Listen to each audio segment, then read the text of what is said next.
দেখো স্ক্রিন দেখতে পাচ্ছ?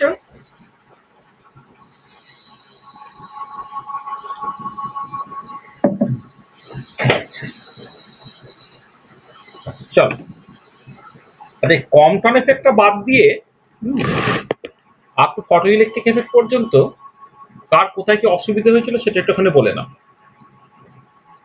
মানে কম্পটন এফেক্টটা তো ঠিক করে পড়ানো হয়নি, সেটা পরে পড়ানো যাবে। কম্পটন এফেক্টটা বাদ দিয়ে বাকি যে অ্যাটমিক স্ট্রাকচারে 5টা ক্লাস হয়েছে, সেই 5টা ক্লাসে আমাদের কার কি অসুবিধা হয়েছে সেটা একটুখানি বলে নাও। মানে আমরা ধরো কম্পটন এফেক্টের আগে ক্লাসে ফটো ইলেকট্রিক এফেক্ট পড়িয়েছিলাম, তার আগে হচ্ছে ব্ল্যাক বডি রেডিয়েশন পড়িয়েছিলাম, তার আগে ইলেকট্রোম্যাগনেটিক রেডিয়েশন পড়িয়েছিলাম, আর তার আগের দুটো ক্লাসে আমরা একদম সেই ফান্ডামেন্টাল পার্টিকেলের ডিসকভারি থেকে শুরু করে আপ টু রাদারফোর্ড এক্সপেরিমেন্ট পর্যন্ত বলেছিলাম। ঠিক আছে, তাহলে এই 5টা ক্লাসে কারো যদি কিছু ডাউটস থাকে বা কিছু অসুবিধা থাকে তো বলে না।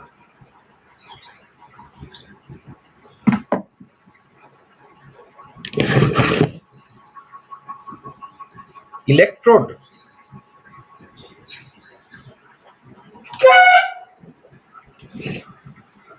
আরেকবার বলো কথাটা কি?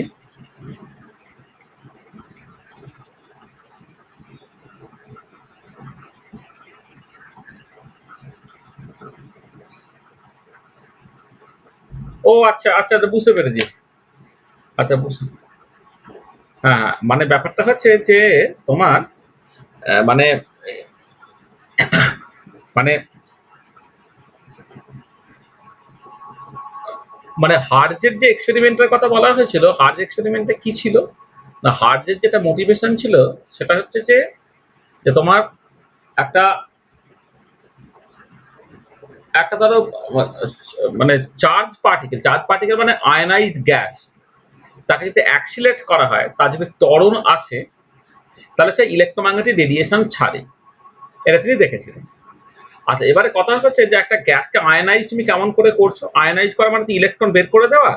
তাই ইলেকট্রন বের করতে গেলে প্রচন্ড এনার্জি দিতে হয় বা হিট দিতে হয়, এবং সেটা করা হয় ইলেকট্রিক স্পার্কিং করে। কারণ ইলেকট্রিক স্পার্কিং দেখেছো, ধরো কোথাও যদি লুজ কানেকশন হয়, তা সেখানে দেখবে স্পার্কিং হয়। তাহলে একটা পজিটিভ প্রান্ত আছে, একটা নেগেটিভ প্রান্ত আছে। তাহলে পজিটিভ প্রান্ত আছে, নেগেটিভ প্রান্ত আছে। পজিটিভ প্রান্ত থেকে নেগেটিভ প্রান্তের দিকে কারেন্ট যায়, অর্থাৎ নেগেটিভ প্রান্ত থেকে পজিটিভ প্রান্তের দিকে হচ্ছে তোমার ইলেকট্রন যায়।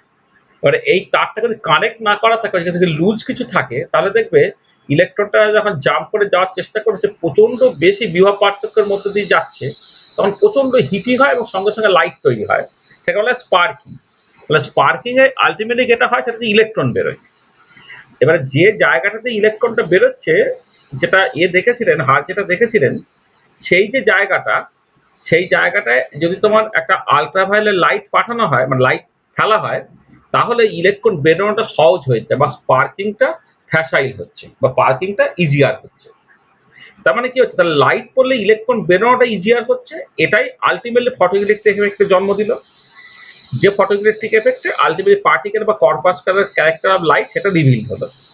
তাহলে হার্জের এক্সপেরিমেন্টাল মূল জায়গাটা ছিল হচ্ছে যে তিনি ইলেকট্রোম্যাগনেটিক রেডিয়েশন তৈরি করতে চেয়েছিলেন, অর্থাৎ লাইট যে একটা ওয়েভ সেটা প্রমাণ করতে চেয়েছিলেন। তাহলে ওই এক্সপেরিমেন্টে যেমন লাইট একটা ওয়েভ সেটা যেমন প্রমাণিত হলো, ওই একই এক্সপেরিমেন্টে তিনি যেটা দেখলেন যে ওই লাইট ফেললে ইলেকট্রন বেরোনোটাও সহজ হয়ে যাচ্ছে। তা সেইখান থেকে তুমি আলটিমেটলি ফটো ইলেকট্রিক এফেক্ট পাওয়া গেল, যেখান থেকে কর্পাসকুলার বা particle character of light reveal হলো। তো সেই জন্য এই হার্জের 1887 সালের এই যে এক্সপেরিমেন্টটা, এটা খুব ইম্পর্টেন্ট। একই এক্সপেরিমেন্টে লাইটের ওয়েভ ক্যারেক্টারটা প্রুভড হচ্ছে এবং পার্টিকেলের ক্যারেক্টার থাকতে পারে, তার একটা দিশা পাওয়া যাচ্ছে। ঠিক আছে, বুঝতে পেরেছো?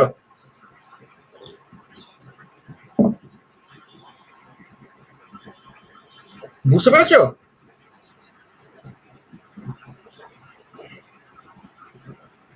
বলো, আর আর কারো কিছু অসুবিধা আছে?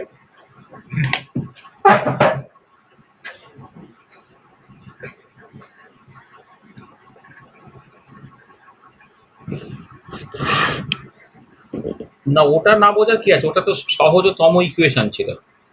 মানে কি অসুবিধা রেখে তুমি দেখেছো, মানে ভিডিওটা দেখেছো বা করেছো?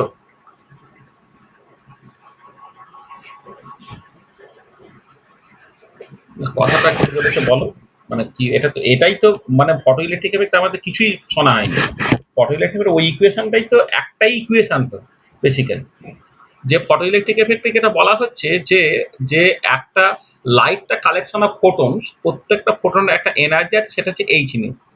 ঠিক আছে? এবারে এই এইচ নিউ যেটা, এই এইচ নিউ হচ্ছে তোমার ফোটনের এনার্জি। এবারে এই ফোটনের সাথে কি হচ্ছে, ইলেকট্রনের ধাক্কাধাক্কি হচ্ছে। ইলেকট্রনের যদি ধাক্কাধাক্কি হয় তাহলে ইলেকট্রনটা বেরোবে। এবার ইলেকট্রনটাকে বের করতে যে এনার্জিটা লাগে তাকে বলে ওয়ার্ক ফাংশন। তাহলে এইটা হচ্ছে ফোটনের এনার্জি, এবং সেই এনার্জি থেকে একটা পোর্শন ইলেকট্রন বের করতে কাজে লেগে গেল। বাকি যে পোর্শনটা পড়ে রইল সেটা হচ্ছে ইজেক্টেড ইলেকট্রনে কাইনেটিক এনার্জি দিচ্ছে। তাহলে kinetic energy of the ejected electron সেটা হচ্ছে এইচ নিউ মাইনাস 5। হ্যাঁ, ইজেক্টেড মানে বেরোচ্ছে, যেটা ইজেক্টেড মানে বেরিয়ে যাচ্ছে যে ইলেকট্রনটা। মানে যখন একটা ক্লিন মেটালিক সারফেসে লাইট পড়লো তখন ইলেকট্রন বেরোচ্ছে, তো ইলেকট্রন বেরিয়ে যাচ্ছে, যেটা তাকে বলে ইজেক্টেড ইলেকট্রন। নির্গত, ইজেক্টেড, ইজেকশনের বাংলাতে নির্গত ইলেকট্রন। যে ইলেকট্রনটা নির্গত হলো তার যে গতিশক্তিটা সেইটা হচ্ছে যে ফোটনের এনার্জি থেকে ইলেকট্রনটাকে বের করতে যে এনার্জিটা লাগলো সেটাকে বাদ দিলে সেই ডিফারেন্সটাই হচ্ছে তোমার kinetic energy of the ejected electron. বুঝতে পেরেছো? তো আর কি,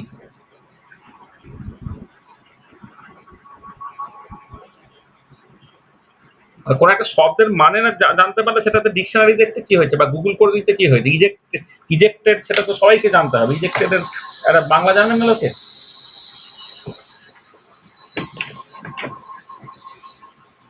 আর কি বল?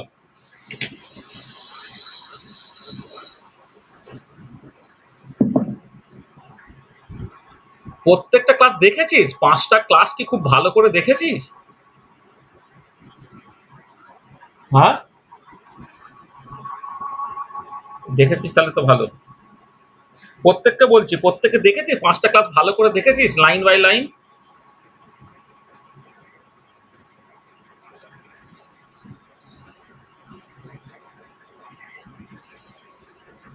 কি রিজু দেখেছিস? রিজু,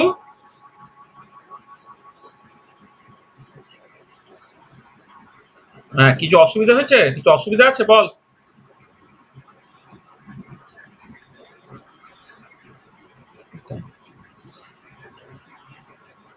হ্যাঁ, পারছিস? হুম। মানে একটা ওয়ার্ডও বাদ দিবি না, একদম পুরোটাকে বোঝার চেষ্টা করবি, তাহলে দেখবি যত কঠিন কম্পিটিটিভ এক্সামই থাকুক তার সব কোশ্চেন তুই হ্যান্ডেল করতে পারবি।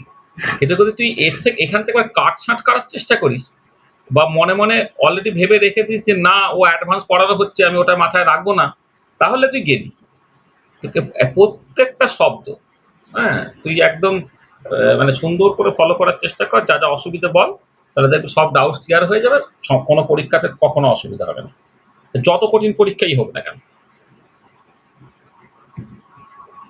বল, আর কারো কিছু অসুবিধা আছে? এই মৃণাল, তুই তো পড়াশোনা করছিস না, একদম পড়েছিস বল?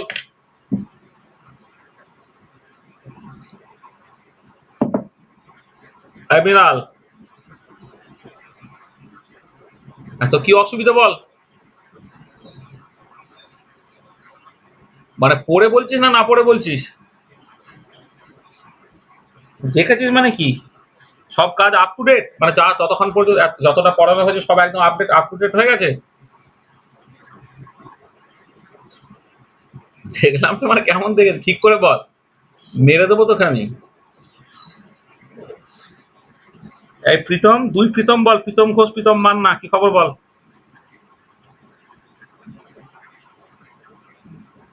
প্রীতম ঘোষ, কি খবর বল তোর?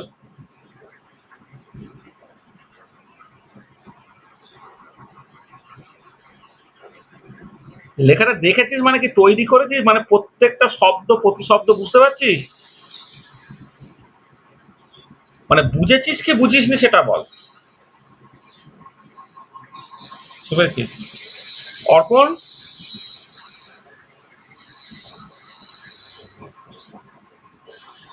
সব বুঝেছিস? প্রত্যেকটা শব্দ বুঝেছিস? মানে কি পরিষ্কার করে বল।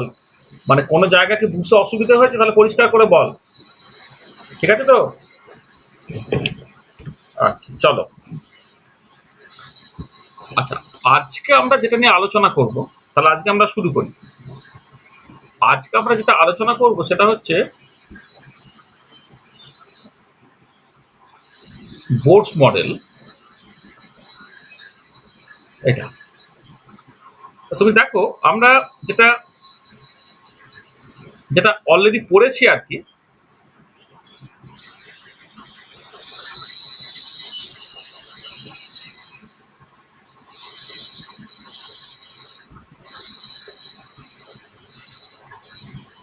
what we have discussed so far.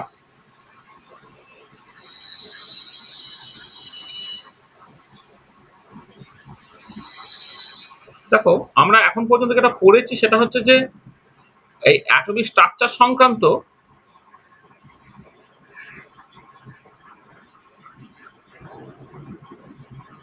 Thomson মডেলটা আমরা বলে দিয়েছিলাম, আর হচ্ছে রাদারফোর্ড মডেলটা বলে দিয়েছিলাম।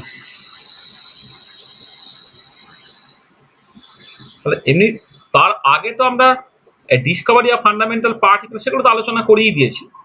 সেগুলো আলোচনা করে দেওয়ার পরে হচ্ছে আমরা কেমন করে একটা নিউক্লিয়াসের মধ্যে পজিটিভলি চার্জ নিউক্লিয়াস এবং নেগেটিভলি চার্জ ইলেকট্রন সাজানো থাকে সেটাকে বুঝতে গিয়ে আমাদের ওই প্রথমে তো নিউক্লিয়াসের এক্সিস্টেন্সটা তো রাদারফোর্ড মডেলে ছিল। থমসন মডেলে তো নিউক্লিয়াসের এক্সিস্টেন্সটাও ছিল না, মানে পজিটিভলি চার্জ প্রোটন এবং নেগেটিভলি চার্জ ইলেকট্রন অ্যাটমের মধ্যে কেমন করে সাজানো আছে তার মধ্যে 1904 সালে থমসন মডেল ছিল, 1911 সালে রাদারফোর্ড মডেল ছিল। এবং এই থমসন মডেলের প্রচুর ডিফেক্টস আমরা আলোচনা করেছি। থমসন মডেলটা পুরোপুরি কারেক্ট নয়, কারণ এখানে ডিফেক্টস আছে। রাদারফোর্ড মডেলেরও অন্ততপক্ষে দুটো ডিফেক্টস আমরা দেখেছিলাম। এটা তো যখনই অ্যাটমিক স্ট্রাকচার সংক্রান্ত থমসন মডেল এবং রাদারফোর্ড মডেল ফেল করলো, তখন আরেকটা মডেল তোমায় জানতে হবে, এবং সেটাই হচ্ছে বোর মডেল। যে বোর মডেলটা হচ্ছে 1913 সালে বিজ্ঞানী নিলস বোর এই মডেলটা দিয়েছিলেন। আচ্ছা, তার আগে একটা জিনিস আমি একটুখানি দেখে নিই যে যে what is know so fur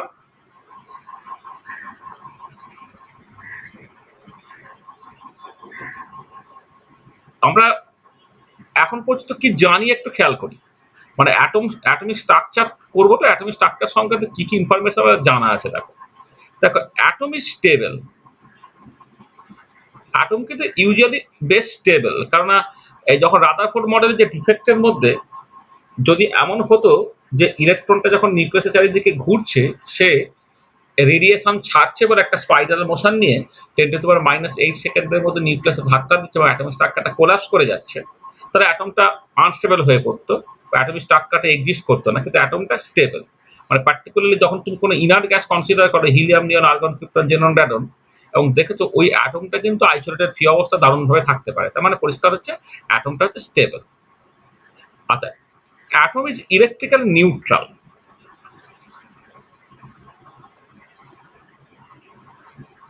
atom কিন্তু ইলেকট্রিক্যাল নিউট্রাল। হ্যাঁ, মানে ইলেকট্রন যেমন নেগেটিভলি চার্জ, প্রোটন যেমন পজিটিভলি চার্জ, কিন্তু তোমার ওভারঅল অ্যাটমটায় যেটা দেখতে হবে যে number of positive charge number of negative charge সমান, এবং প্রোটনের চার্জের পরিমাণটা ইলেকট্রনের চার্জের সঙ্গে সমান এবং অপোজিট ইন সাইন থেকে যাওয়ার জন্য অ্যাটমটা as a whole electrically neutral. অর্থাৎ কোনো দুটো ইলেকট্রনের মধ্য দিয়ে যদি একটা অ্যাটমকে পাঠানো হয় তাহলে সে কোনো একটা ইলেকট্রনের দিকে সে কিন্তু অ্যাট্রাক্টেড বা রিপেল হচ্ছে না। সেখান থেকে বোঝা যাচ্ছে অ্যাটম হচ্ছে ইলেকট্রিক্যালি নিউট্রাল। ঠিক আছে। আচ্ছা, আর কি জানি আমি যে অ্যাটমের মধ্যে একটা ছোট্ট পার্ট আছে যেখানে পজিটিভলি চার্জ প্রোটনগুলো আছে, যাকে বলে নিউক্লিয়াস। তাহলে there is a small part within the atom which is dense and positively charged. It is called nucleus. অ্যাটমের মধ্যে একটা ছোট্ট পার্ট আছে যেটা তোমার প্রচন্ড ডেনসিটিটা প্রচন্ড হাই এবং যেটা পজিটিভলি চার্জ, তাকে বলা হচ্ছে নিউক্লিয়াস। আর কি, আর এবারে দেখো যেটা কথা হচ্ছে যে যখন তুমি একটা অ্যাটম কনসিডার করছো, অ্যাটমের মধ্যে পজিটিভলি চার্জ নিউক্লিয়াস আছে আর অ্যাটমের মধ্যে ইলেকট্রন আছে। বিজ্ঞানী আর্মস্ট্রং যেটা বলেছিলেন যে একই সিস্টেমের মধ্যে যদি পজিটিভ চার্জ এবং নেগেটিভ চার্জ চুপচাপ থাকে, তাহলে সেই সিস্টেম কখনো স্টেবল হতে পারে না। কারণ পজিটিভ চার্জ নেগেটিভ চার্জ একে অপরকে কুলম্বিক অ্যাট্রাকটিভ ফোর্স দিয়ে অ্যাট্রাক্ট করে, এবং সেই কুলম্ব ফোর্সটা হচ্ছে তোমার ডিস্টেন্স যত কমে তত বাড়ে, অর্থাৎ ইলেকট্রনের নিউক্লিয়াস একে অপরের ঘাড়ে এসে পড়বে এবং অ্যাটমিক স্ট্রাকচার খুব কুইকলি কোলাপস করে যাওয়ার কথা। তাহলে সেখান থেকে রাদারফোর্ড মডেলে সেজন্য যেটা বলা হলো যে অ্যাটমিক স্ট্রাকচারটা স্টেবল হতে পারে তখনই যখন নিউক্লিয়াসকে কেন্দ্র করে ইলেকট্রনটাকে ঘুরতে হবে, যাতে করে সেন্ট্রিফিউগাল ফোর্সটা কুলম্বিক অ্যাট্রাকটিভ ফোর্সটাকে ব্যালেন্স করে। তার মানে এটা দাঁড়াচ্ছে ইলেকট্রন has to rotate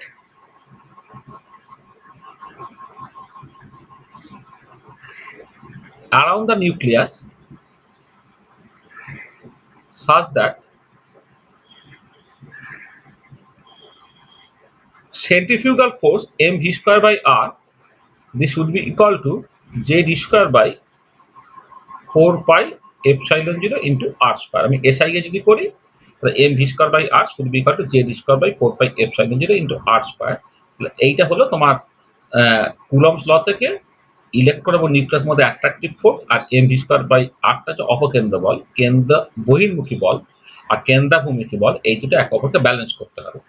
হ্যাঁ, এটা মেকানিক্যাল ফোর্স ব্যালেন্স বলা হয় এটাকে, যে এই অ্যাটমিক স্ট্রাকচারটা স্টেবল হতে পারে তখনই তখন ইলেকট্রনটা নিউক্লিয়াসের চারিদিকে ঘুরবে এমন করে যাতে অপকেন্দ্র বলটা কুলম্বিক অ্যাট্রাকটিভ ফোর্সের সাথে সমান হয়।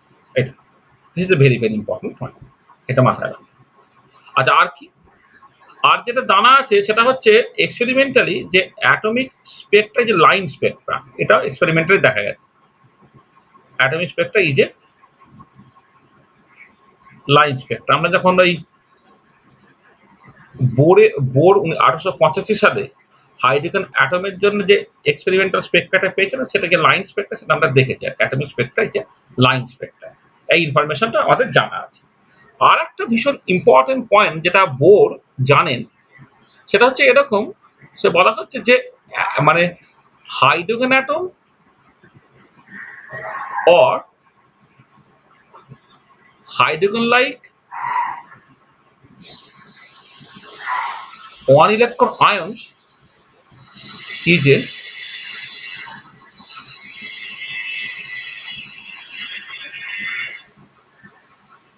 Central force problem. হ্যাঁ, এইটা বোর হচ্ছে সেই কেপলারস অরবিট, মানে সূর্যকে কেন্দ্র করে যে পৃথিবী ঘোরে তখন থেকেই জানেন যে হাইড্রোজেন অ্যাটম আবার hydrogen like one electron system is central force problem. তাহলে Haynes it's angular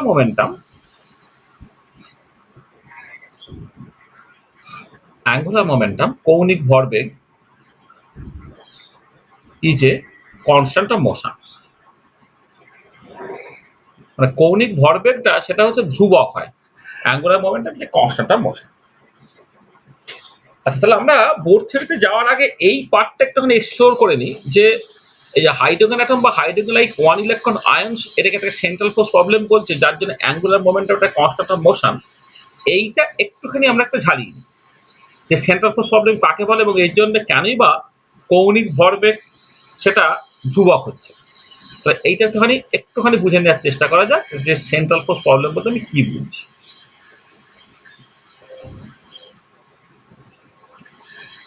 central force problem তুমি প্রথমে এক্সাম্পলটা দেখানো, তাহলে তোমার পক্ষে সুবিধা হবে। দেখো,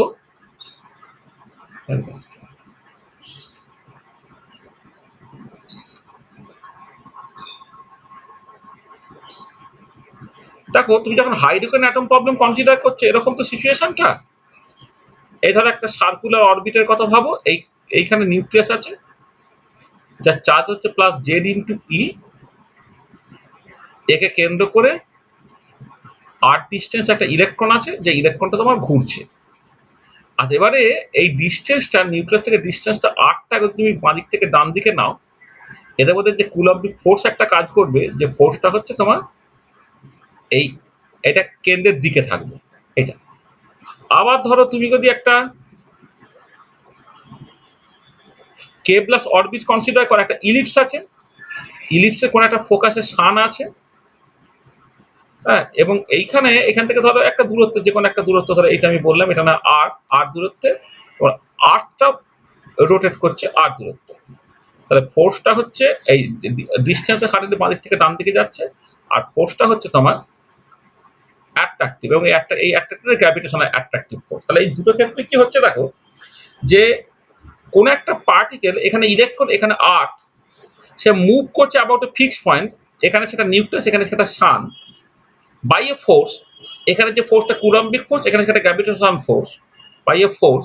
যে ফোর্সটা হচ্ছে যে function of vector distance of the particle from the fixed point, অর্থাৎ এই যে কুলম্বিক ফোর্স বলো বা গ্র্যাভিটেশনাল অ্যাট্রাকটিভ ফোর্স বলো, সেটা হচ্ছে তোমার জাস্ট এই সেন্টার থেকে এই যে পার্টিকেলটা তাদেরকে দূরত্ব তার ফাংশনস হচ্ছে, এবং directed toward this fixed point, এবং এই ফিক্সড পয়েন্ট অর্থাৎ সেটের দিকে ডিরেক্টেড, সেই ধরনের প্রবলেমগুলোকে বলে সেন্টার ফোর্স প্রবলেম। তাহলে সেন্টার ফোর্স প্রবলেম কি না, when a particle moves about a point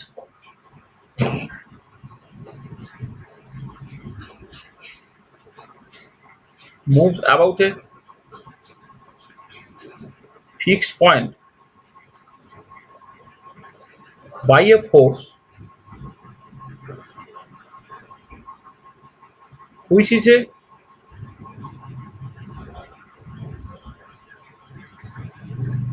vector distance of the particle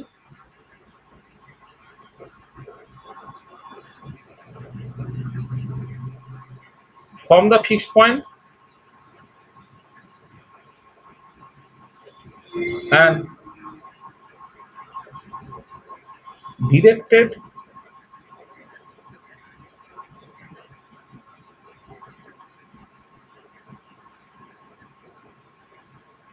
towards the fixed point. মানে when a particle moves about a fixed point by a force which is a vector distance of the particle from the fixed point and directed toward the fixed point, then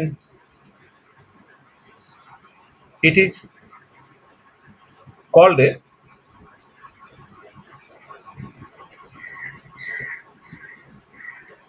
centre force problem. দেখো কি বলছে, এখানে দেখো এই যে when a particle, তুমি যদি আমাদের হাইড্রোজেন বা হাইড্রোজেন লাইক ওয়ান ইলেকট্রন আয়নটার কথা ভাবো, হোয়েন এ পার্টিকেল মানে এখানে পার্টিকেলটা electron moves about a fixed point, fixed point হচ্ছে nuclear, by a force, force হচ্ছে coulombic force, which is a vector distance, vector distance মানে তোমার vector distance of the particle from the fixed point. দেখো coulomb ফোর্সটা হচ্ছে সাডেন এই nucleus থেকে ইলেকট্রনের দূরত্ব আর তার ফাংশন, এবং directed toward the fixed point, এবং সেটা কোন দিকে ডিরেক্টেড থাকছে আর নিউক্লিয়াসের দিকে ডিরেক্টেড থাকছে, তখন তাকে বলা হবে একটা central force problem.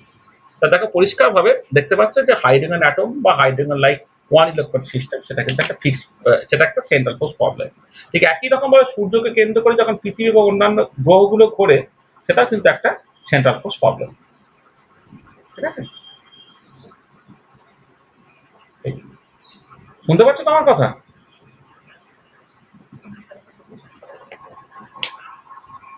Hello,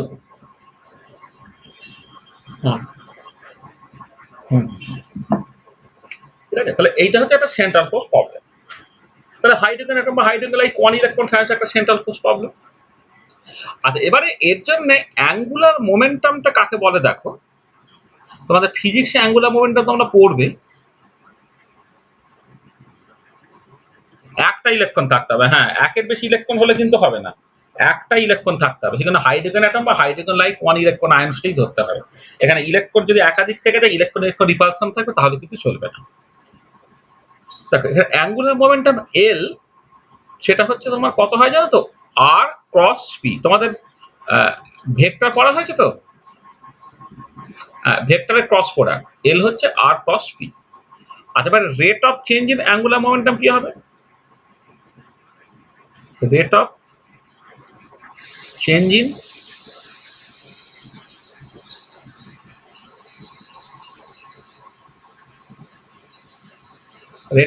angular momentum, সেটা হচ্ছে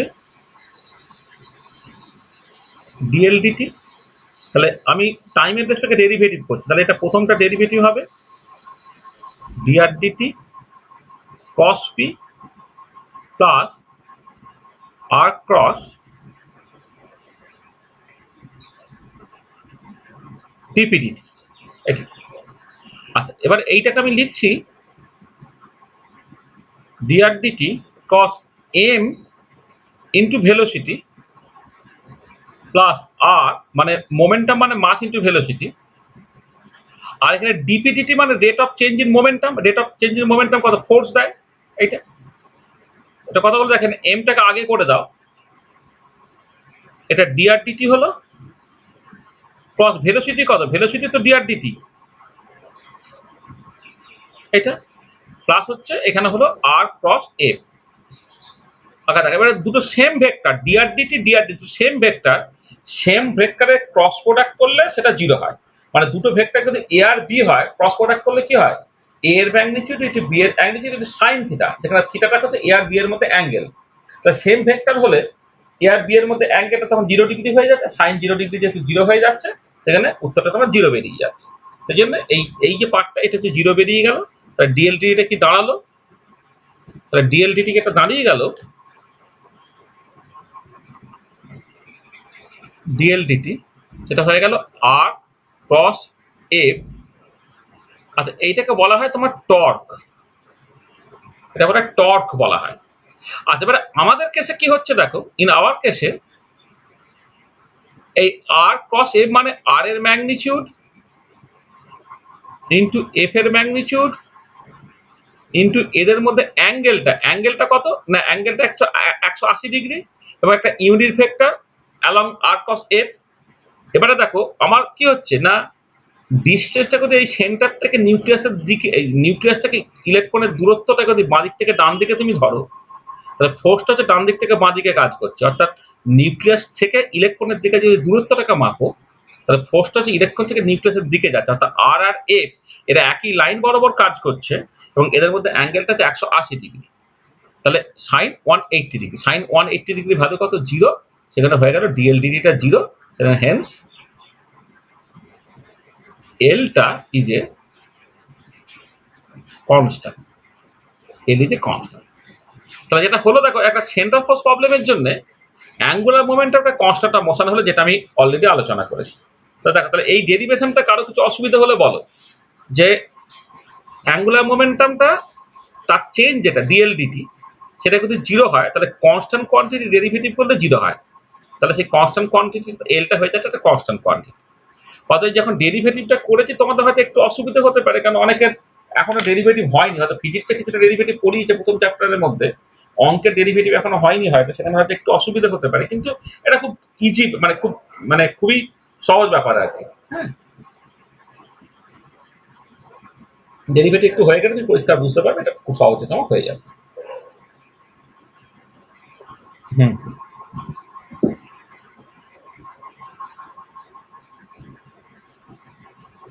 এই যে নিউটনের দ্বিতীয় গতিসূত্র কি বলে, কোন বস্তুর ভরবেগের পরিবর্তনের হার ওর উপর প্রযুক্ত বলের সঙ্গে সমান হচ্ছে। তো তাহলে এবারে কি হচ্ছে দেখো, এখানে ডিপিডিটিটা কি, rate of change in momentum, অর্থাৎ ভরবেগের পরিবর্তনের হার, ভরবেগের পরিবর্তনের হার কি হয়, ফোর্স বা বলের সঙ্গে সমান হয় নিউটনের সেকেন্ড ল থেকে, সেটাই লিখেছি।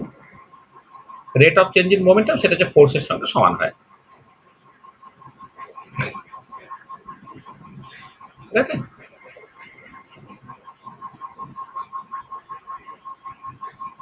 বুঝতে পেরেছো? ঠিক। তো দেখো তাহলে এই যে মানে 1913 সালে যখন বোর থিওরি আসছে, সে বোর থিওরির আগে আমার অ্যাটম সংক্রান্ত এই ইনফরমেশনগুলো জানা ছিল, atom stable, atom electrical neutral, অ্যাটমের মধ্যে একটা ছোট্ট অংশ আছে যেটা প্রচন্ড ডেন্স এবং পজিটিভলি চার্জ, সেটা হচ্ছে নিউক্লিয়াস।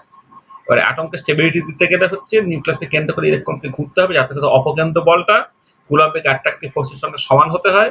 অ্যাটমিক স্পেক্ট্রাটা হচ্ছে লাইন স্পেক্ট্রা, আর অ্যাটম একটা সেন্ট্রাল স্কোপ প্রবলেম, যার জন্য অ্যাঙ্গুলার মোমেন্টামটা একটা কনস্ট্যান্ট অফ মোশন। এবারে এই 1913 সালে যখন বোর থিওরিটা দিচ্ছেন, 1913 সালে বিজ্ঞানী নিলস বোর কিন্তু বোর থিওরিটাকে দিচ্ছেন। আর প্রথম কথা হচ্ছে এই যে বোরের থিওরি যেটা, সেটা হচ্ছে যে প্রথমে এই কথাটা খুব ইম্পর্টেন্ট, বোরস থিওরি বা Bohr's model is applicable for hydrogen atom or hydrogen like one electron ions, যেমন ধরো helium plus, lithium 2 plus, beryllium 3 plus, dot dot dot dot, ধরো sodium 10 plus, ধরো magnesium 11 plus, dot dot dot dot, এই ধরো তোমার uranium 91 plus, etcetera. মানে কেন্দ্রে প্রোটনের সংখ্যা যা খুশি হোক না কেন, বাইরে ইলেকট্রনের সংখ্যা এক এবং কেবলমাত্র একটা হতে হবে, সেটা হচ্ছে hydrogen like one electron ions. আর হাইড্রোজেন অ্যাটমের ক্ষেত্রে একটাই কেবলমাত্র ইলেকট্রন আছে সেটা। তাহলে প্রথমে বোর থিওরি কার জন্য অ্যাপ্লিকেবল সেটা তোমায় বুঝে নিতে হচ্ছে। Bohr theory applicable for hydrogen atom আর hydrogen like one electron ions. আচ্ছা, এবারে বোর তিনটে ইম্পর্টেন্ট অ্যাজাম্পশন দিয়েছিলেন, সেটা হচ্ছে একে বলা হয় বোরের পস্টুলেটস। বোরস পস্টুলেটস। আচ্ছা, অ্যাজাম্পশন বা পস্টুলেট যেটা তিনটে দিয়েছিলেন সেটা হচ্ছে এরকম। প্রথম কথা হচ্ছে যে নিউক্লিয়াসকে কেন্দ্র করে যে কোনো ব্যাসার্ধের বৃত্তাকার কক্ষপথে ইলেকট্রনটা ঘুরতে পারবে না। সেই সমস্ত বৃত্তাকার কক্ষপথে ইলেকট্রনটা ঘুরবে যেখানে ঘুরলে তার অ্যাঙ্গুলার মোমেন্টামটা h/2π এর ইন্টিগ্রাল মাল্টিপল হয়। তার মানে এটা হচ্ছে যে electron rotates around the nucleus in some circular orbits of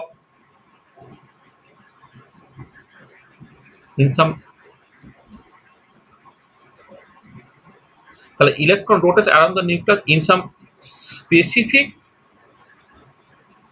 circular orbit of fixed radius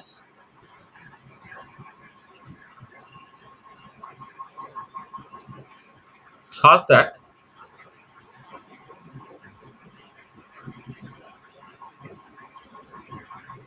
angular momentum of the electron will be an integral multiple of h/2π। মানে কি হচ্ছে না, mvr এর অ্যাঙ্গুলার মোমেন্টাম সেটা হচ্ছে তোমার n × h/2π হচ্ছে। তাহলে যে কোনো ব্যাসার্ধের বৃত্তাকার কক্ষপথে ইলেকট্রনটা ঘুরতে পারবে না, কত করে নির্দিষ্ট ব্যাসার্ধের বৃত্তাকার কক্ষপথে ইলেকট্রনটা ঘুরবে যেখানে ঘুরলে তার অ্যাঙ্গুলার মোমেন্টামটা h/2π এর ইন্টিগ্রাল মাল্টিপল হবে। মানে ধরো এইগুলো তুমি কনসিডার করো, এই ধরো নিউক্লিয়াস আছে, এইটাকে কেন্দ্র করে তোমার হয়তো একটাই যে পার্টিকুলার অরবিটে ইলেকট্রনটা ঘুরবে সেরকম নয়, একাধিক অরবিটে ইলেকট্রনটা ঘুরতে পারে, কিন্তু যেখানেই ঘুরুক না কেন তার অ্যাঙ্গুলার মোমেন্টামটা, এইখানে যদি নিউক্লিয়াস থাকে এইখানে ঘুরুক বা এখানে ঘুরুক বা এখানে ঘুরুক, যেখানেই ঘুরুক না কেন তার অ্যাঙ্গুলার মোমেন্টামটা h/2π ইন্টিগ্রাল মাল্টিপল হবে, যেখানে with n = 1, 2, 3 dot dot dot dot.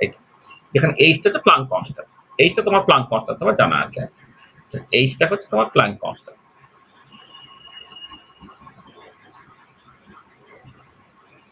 এটা প্লাঙ্ক কনস্ট্যান্ট এবং এর ভ্যালু কত?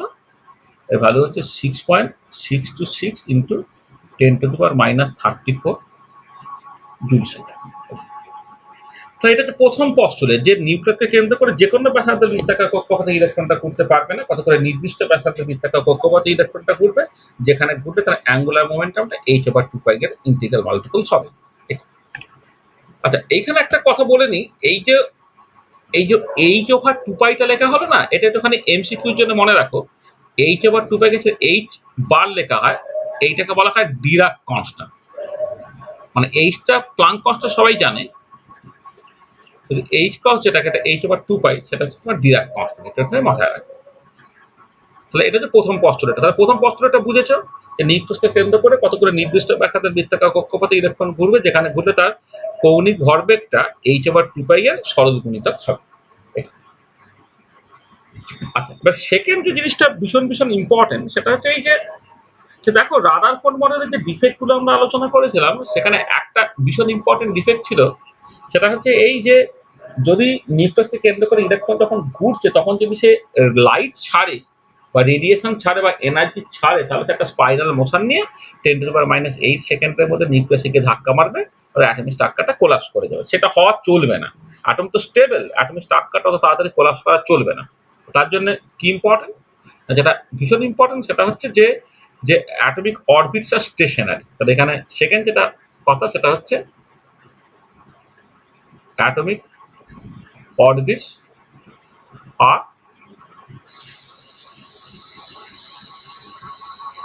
স্টেশনারি। আচ্ছা, অ্যাটমিক অরবিট স্টেশনারি কথাটার মানেটা কি? মানে যখন ইলেকট্রনটা কোন একটা অরবিটে ঘুরবে তখন সে এনার্জি নেবেও না, এনার্জি ছাড়বেও না।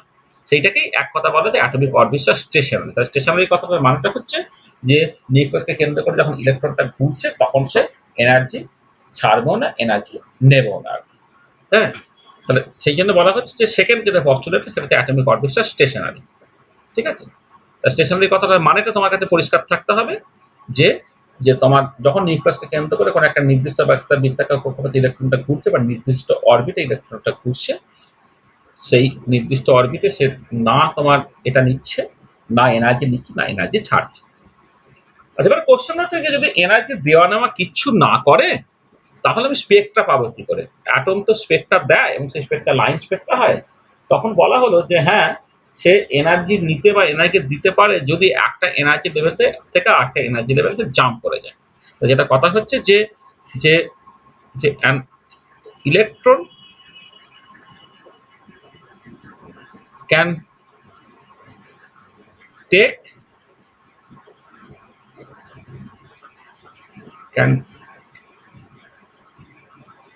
Can absorb photon of some specific frequency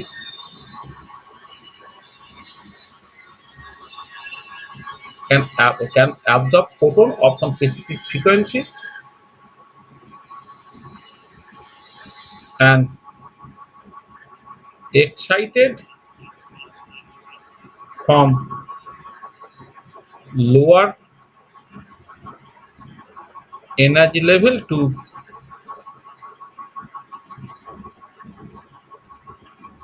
upper energy level, এটা এটা or it may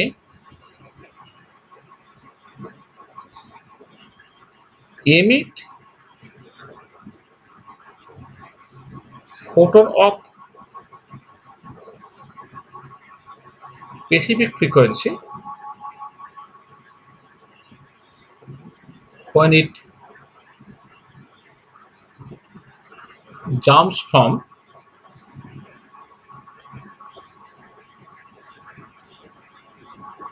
upper energy level to lower energy level, upper energy level to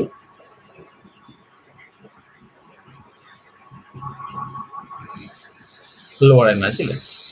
ব্যাপারটা কিরকম, যে ধরো দুটো যদি আমি এনার্জি লেভেলের কথা ভাবি, ধরে নাও এদিকে তুমি এনার্জি প্লট করছো, এই একটা এনার্জি লেভেল আছে, এই একটা এনার্জি লেভেল আছে। ধরে নাও এর এনার্জিটা হচ্ছে ইএম, লোয়ার এনার্জি লেভেল, এটা আপার এনার্জি লেভেল ইএন।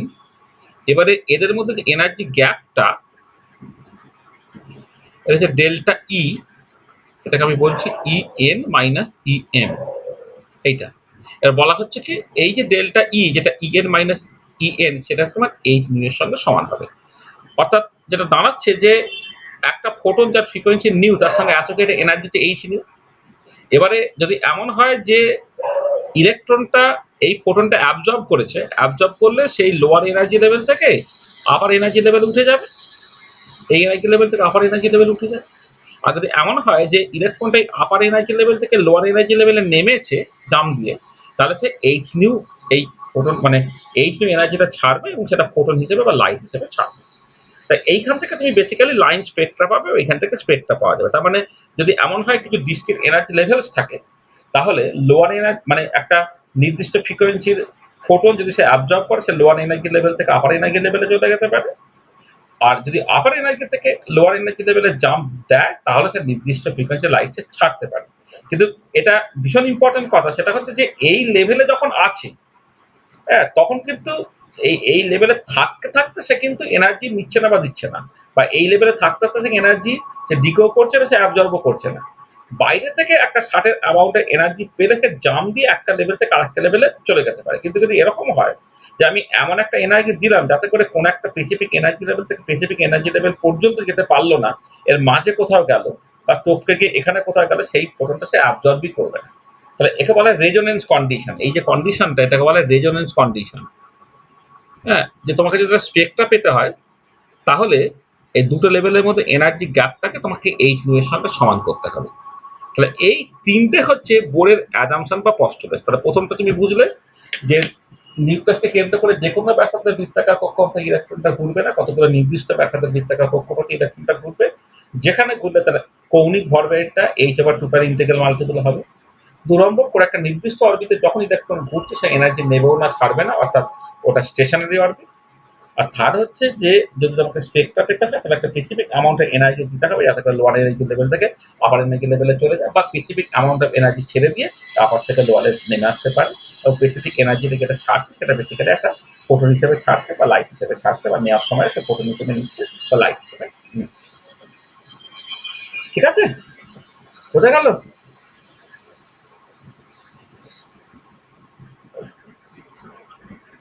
তাহলে এই তিনটা হচ্ছে অ্যাজাম্পশন বা পস্টুলেটস। আচ্ছা, এবারে তুমি একটা জিনিস দেখো, মানে এখানে বোর এই যে মানে অ্যাঙ্গুলার মোমেন্টামটাকে টার্গেট করেছে। অ্যাঙ্গুলার মোমেন্টামটা n h/2 এটা করছে। এটা অনেক সময় বলা হয়, এটাকে বলা হয় বোরস কোয়ান্টাইজেশন রুল বলা হয়। এটা অ্যাঙ্গুলার মোমেন্টামটা যে h/2 ইন্টিগ্রাল মাল্টিপল, একে বলা হয় বোরস কোয়ান্টাইজেশন রুল। তাহলে বোর কিন্তু অ্যাঙ্গুলার মোমেন্টামটাকে টার্গেট করে, কারণ অ্যাঙ্গুলার মোমেন্টামটাই হচ্ছে এই পার্টিকুলার সিস্টেমের ক্ষেত্রে মোস্ট ইম্পর্টেন্ট কোয়ান্টিটি। কারণ এটা একটা সেন্ট্রাল ফোর্স প্রবলেম হয়ে যাওয়ার জন্য অ্যাঙ্গুলার মোমেন্টামটা বেসিক্যালি একটা কনস্ট্যান্ট অফ মোশন, সেখানে অ্যাঙ্গুলার মোমেন্টামটা তিনি এখানে কিন্তু টার্গেট করেছে। এবার অ্যাঙ্গুলার মোমেন্টামটা কেন তিনি h/2 ইন্টিগ্রাল মাল্টিপল ধরেছেন তার একটা লং হিস্ট্রি আছে, সেটা আমি পরে বলবো। এখন জাস্ট সিম্পলি এই তিনটাকে তুমি একটা পস্টুলেট বা অ্যাজাম্পশন হিসেবে ভাবো। এই পস্টুলেট বা অ্যাজাম্পশনের উপরে বেস করে আমি জাস্ট ওই বোর্ড থিওরির কিছু অঙ্ক জাস্ট করার চেষ্টা করবো। তাহলে আমাদের নেক্সট যে কাজটা আমাদের করতে হবে সেটা বোর্ড থিওরি থেকে আমাকে এনার্জির এক্সপ্রেশন, রেডিয়াসের এক্সপ্রেশন এবং ভেলোসিটির এক্সপ্রেশনটাকে বের করতে হবে। তাহলে আমি জাস্ট নেক্সট যেটা করতে চাইছি সেটা expressions of energy, radius and speed.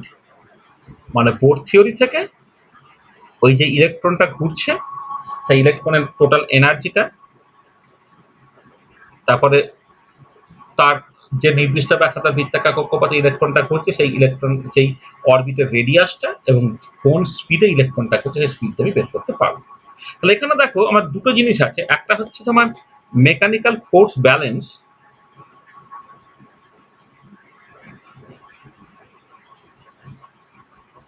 Balance এটা কি বলছে না, mv²/r, এটা হচ্ছে z²/4πε0 এটা ১ নম্বর ইকুয়েশন।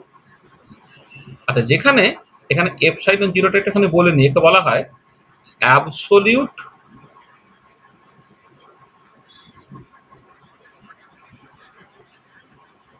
পারমিটিভিটি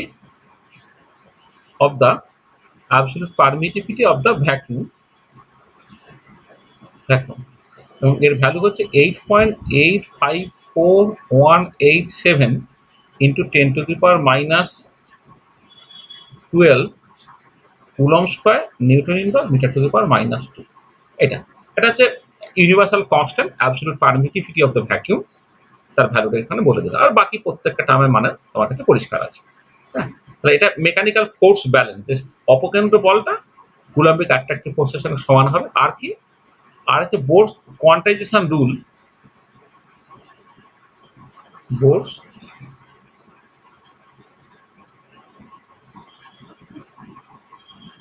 কোয়ান্টাইজেশন রুলটা কি বলছে না, অ্যাঙ্গুলার মোমেন্টটা mvr-টা হচ্ছে nh/2π, mvr equal to nh/2π।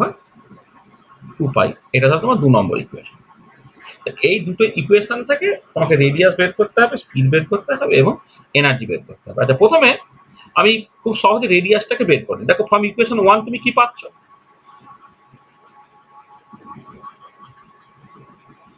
From equation 1 M v স্কোয়ারটা হচ্ছে জেড স্কোয়ার বাই 4πε0 আর, কারণ এই এখানে একটা আর ছিল, এখানে আর স্কোয়ার ছিল, একটা আর কেটে চলে গেল, এম ভি স্কোয়ার এখানে Z square by 4πε0 into r, এইটা।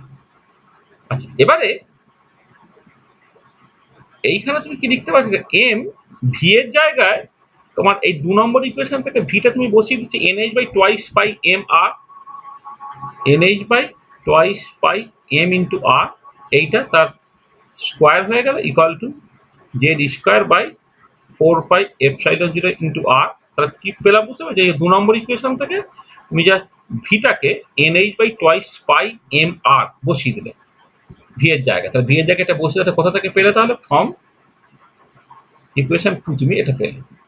তো ভালো, তাহলে এবার দেখো কি হচ্ছে, এটা এম আছে, এটা এম স্কোয়ার আছে, এটা এইচ স্কোয়ার আছে, এইটা হচ্ছে 4 আছে, পাই স্কোয়ার আছে, এম স্কোয়ার আছে, আর স্কোয়ার আছে, equal to Z square by 4πε0 r আছে এটা। এবার কতগুলো জিনিস কেটে যাচ্ছে দেখো। দেখো এম আর একটা, আচ্ছা এখানে এম স্কোয়ার এইচ স্কোয়ারটা যেমন আছে আমি রেখে দিই।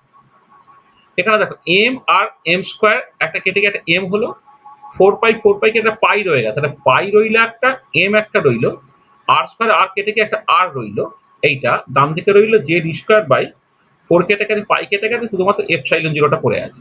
তাহলে এইখান থেকে তুমি জাস্ট আরটাকে বের করে নাও। আরটা কত হচ্ছে? আরটা এদিকে চলে গেলে ε0 m square h square by pi m Z square. তাহলে আর এর একটা এক্সপ্রেশন বেরোলো ε0 m square h square by pi m Z square, এবং এইটা এন এর উপর নির্ভর করছে। এটা expression of radius, expression of radius of the orbit. এটা ধরো একটা 3 নম্বর ইকুয়েশন লিখি। তাহলে রেডিয়াসের যে এক্সপ্রেশনটা সেটা হচ্ছে ε0 m square h square pi m Z square. ঠিক আছে? তাহলে দেখো, এবারে দেখো এটা যদি তোমার হাইড্রোজেন অ্যাটম হতো, for hydrogen atom z equal to 1 and for the first Bohr orbit and for the first Bohr orbit, মানে নিউক্লিয়াসকে কেন্দ্র করে ইলেকট্রনগুলো যখন ঘুরছে সেটা তো কতগুলো বিভিন্ন রেডিয়াসের অরবিটে ঘুরে, যেটা প্রথম যে অরবিটটা আর কি, মানে ফার্স্ট Bohr অরবিটের জন্য n equal to 1 বেসিক্যালি। হ্যাঁ, তাহলে হাইড্রোজেন অ্যাটমের জন্য Z1 আর ফার্স্ট Bohr অরবিটে যদি n যদি 1 বসিয়ে দাও, তাহলে যে রেডিয়াসটা তাকে বলা হয় A0। A0টা কত হবে? ε0 h square divided by pi m square. তাহলে এইটাকে বলা হয় বোর রেডিয়াস। আচ্ছা, এবারে বোর রেডিয়াসের ভ্যালুটা তুমি বের করতে পারো 8.854, আমি মানে 187টা লিখছি না, -12 coulomb square newton per metre to the power -2, Planck constant হচ্ছে 6.626 into 10 to the power -34 joule second তার স্কোয়ার। নিচে তোমার পাই আছে, পাই তো 3.14 এর কাছাকাছি একটা value. Mass of the electron 9.11 into 10 to the power -31 KG ইলেকট্রনের মাস হয়ে গেল। আর ইলেকট্রনের চার্জ হচ্ছে 1.602 into 10 to the power -19 coulomb তার স্কোয়ার হয়ে গেল। তুমি বুঝতেই পারছো ক্যালকুলেটর টিপে করলেও এটা বেশ কিছুটা সময় লাগবে। এখানে এইটাকে তো কনস্ট্যান্ট, এর ভ্যালুটা তোমাকে মুখস্থ রেখে দিতে হবে। এইটা তুমি কোষে দেখো বেরোবে 0.529 অ্যাংস্ট্রম। এই যে বোর রেডিয়াস যেটা, অর্থাৎ হাইড্রোজেন অ্যাটমের জন্য প্রথম যে অরবিটটা সেই রেডিয়াসটাকে বলা হয় বোর রেডিয়াস। এই বোর রেডিয়াসটা হয়ে যায় 0.529 অ্যাংস্ট্রম হয়ে যায়। তাহলে তাহলে এইখানে খেয়াল করে দেখো, এই যে রেডিয়াসের যে এক্সপ্রেশনটা আর এনটা তুমি এখন লিখতে পারো জাস্ট সিমিলারলি এন স্কোয়ারের জেডটা বাদ দিয়ে বাকিটা হচ্ছে Bohr radius n square by z into A0। তাহলে এই এক্সপ্রেশনটা মনে রাখবে নিউমেরিক্যাল প্রবলেমের জন্য। যে রেডিয়াসের এক্সপ্রেশনটা হচ্ছে n square by z into a0, যেখানে a0টা হচ্ছে 0.529 অ্যাংস্ট্রম। তাহলে তুমি যে কোনো অরবিটের রেডিয়াসটাকে ক্যালকুলেট করে ফেলতে পারবে।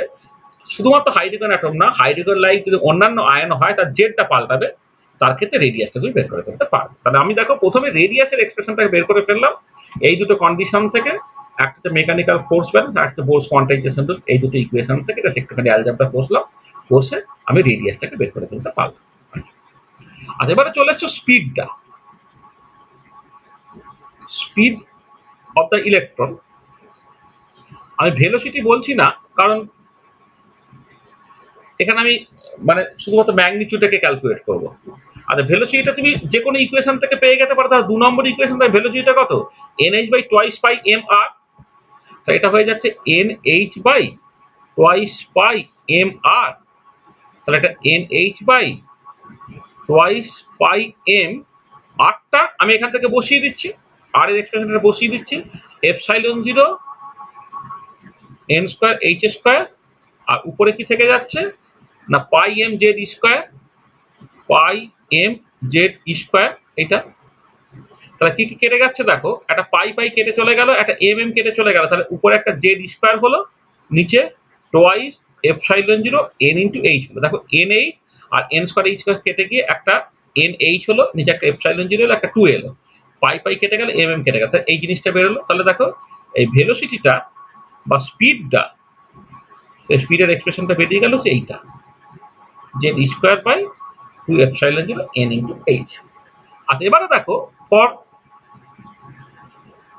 হাইড্রোজেন অ্যাটম যেখানে z equal to 1 and in the first Bohr orbit যেখানে n equal to 1, তুমি স্পিড অফ দ্য ইলেকট্রন কি পাচ্ছ,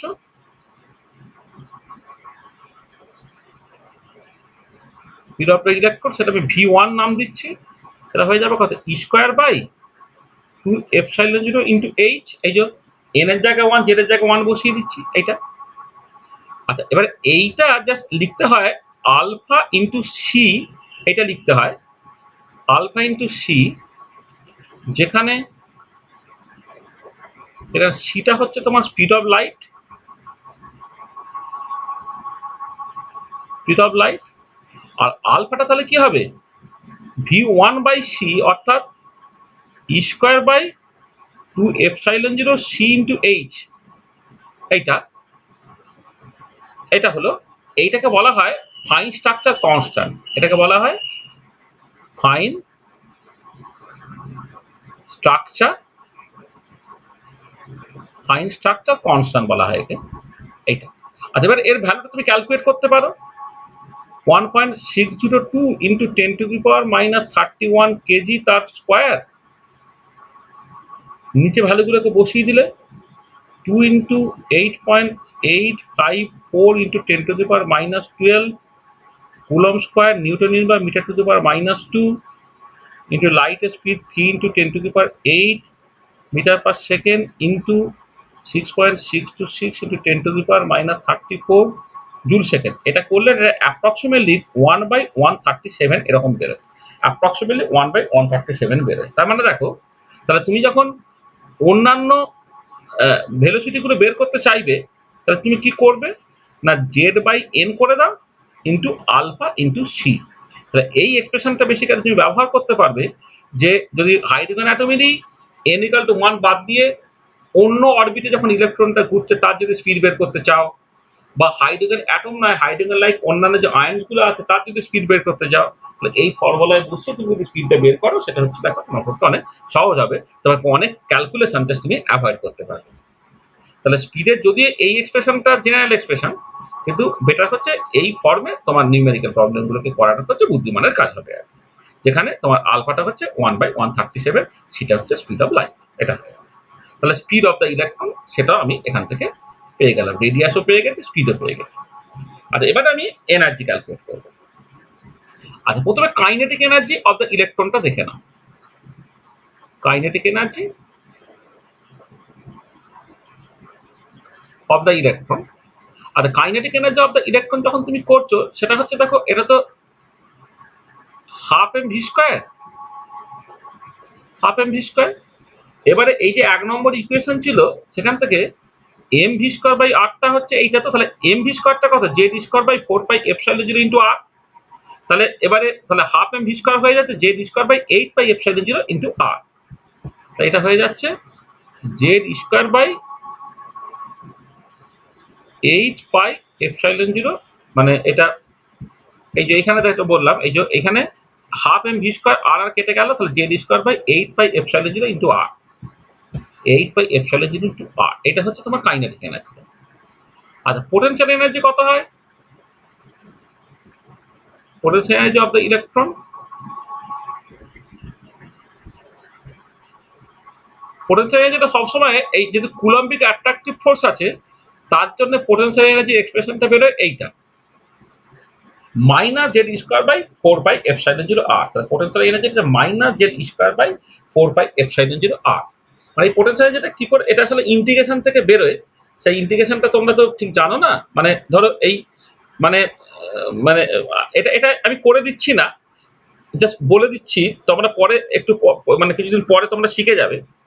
সেটা হচ্ছে যে পোটেনশিয়াল এনার্জি মানে ধরো নিউক্লিয়াসে সাথে ইলেকট্রন আছে, তাহলে ইনফিনিটি থেকে ইলেকট্রনটাকে আর ডিস্টেন্সে এসে বসানোর জন্য কতখানি তোমাকে ওয়ার্ক করতে হচ্ছে সেইটা।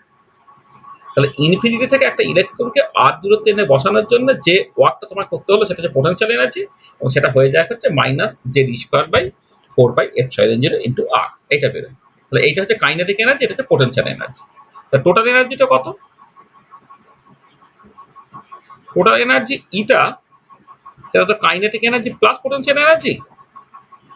কাইনেটিক এনার্জি পজিটিভ, সেটা হচ্ছে z square by 8 pi epsilon 0 r, এটা গ্রেটার দেন 0, এটা পরিষ্কার লেস দেন 0, এটা minus Z square by 4 pi epsilon 0 R.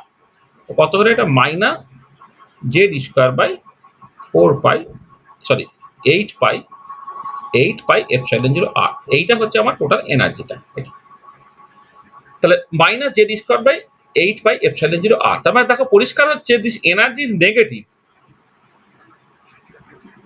Energy is negative. কেন? কারণ হচ্ছে because potential energy is negative and its magnitude is greater than kinetic energy। বা hydrogen অ্যাটমের জন্য এনার্জির এক্সপ্রেশনটা নেগেটিভ বেরোয়। কেন নেগেটিভ বেরোয়? দেখো kinetic energy plus potential energy যোগ করে আমি টোটাল এনার্জি পেয়েছি, তো পোটেনশিয়াল এনার্জিটা নেগেটিভ আর কাইনেটিক এনার্জিটা সবসময় পজিটিভ, মানে গতিশক্তি কখনো নেগেটিভ হতে পারে না। তাহলে গতিশক্তি পজিটিভ, স্থিতিশক্তি নেগেটিভ, এবং গতিশক্তির তুলনায় স্থিতিশক্তির পরিমাণটা যেহেতু বেশি সেখানে ওভারঅল এনার্জিটাকে নেগেটিভ বেরোচ্ছে। আচ্ছা, তাহলে এবারে এনার্জির এক্সপ্রেশন যখন বের করবে কি লিখবে তুমি? Z square by 8 pi epsilon 0। এবারে আর এর যে এক্সপ্রেশনটা ছিল সেই আর এর এক্সপ্রেশনটাকে বসিয়ে দাও। দেখো আর এর যে এক্সপ্রেশনটা আমরা এখানে বের করে রেখেছিলাম এইটা বসিয়ে দিচ্ছি, epsilon 0 n square h square by pi m Z square. তাহলে এটা হয়ে গেল এখানে epsilon 0 n square h square, উপরে হয়ে গেল পাই এম জেড স্কোয়ার। এবার সিম্পলিফাই করে নাও, করে নিয়ে দেখো এনার্জিটা ক্ষেত্রে বেরিয়ে গেছে মাইনাস, দেখো এখানে কি কি কেটে যাচ্ছে খেয়াল করে দেখো, এখানে পাই পাই একটা কেটে চলে গেল, হ্যাঁ, তারপরে তোমার হচ্ছে এটা হচ্ছে তাহলে minus m Z square e to the power 4 by 8, পাইটা কেটে গেছে 8 epsilon 0 square n square h square. তাহলে এই যেটা বেরোলো সেটা হচ্ছে এক্সপ্রেশন অফ এনার্জি বেরিয়ে গেল। এটা হচ্ছে এক্সপ্রেশন অফ এনার্জি।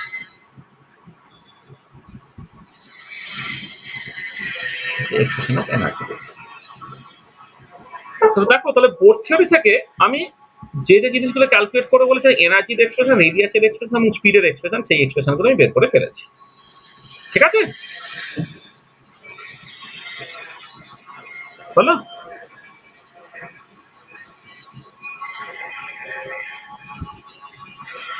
বুঝতে পেরেছ? অঙ্কটা কোনো অসুবিধা আছে? হ্যাঁ দেখো,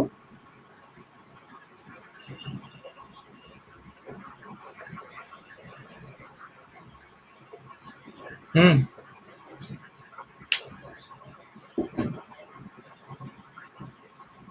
31 কেজি কোথায় লিখলাম গো? ও এটা ভুল হয়েছে একটুখানি, -19। ওটা আমি তাহলে ইলেকট্রনের মাসের সাথে গুলিয়ে গেছি। মানে 1.60 × 10⁻19 কুলম। হ্যাঁ, মানে ইলেকট্রনের চার্জটা হচ্ছে 1.602 × 10⁻19 কুলম। ঠিক আছে, মানে ওটা ওই ইলেকট্রনের মাসের সাথে পাওয়ারটা মাথায় গুলিয়ে গেছে। ইলেকট্রনের চার্জ হচ্ছে 1.602 × 10⁻19 কুলম। এর আগে যখন রেডিয়াসটাকে বের করেছিলাম তখন লিখেছিলাম এই যে ইলেকট্রনের চার্জ হচ্ছে 1.60 × 10⁻19 কুলম, আর তোমার এটা হচ্ছে ইলেকট্রনের মাসটা হচ্ছে 9.11 × 10⁻31 কেজি। ঠিক আছে, বোঝা গেছে এখন পর্যন্ত?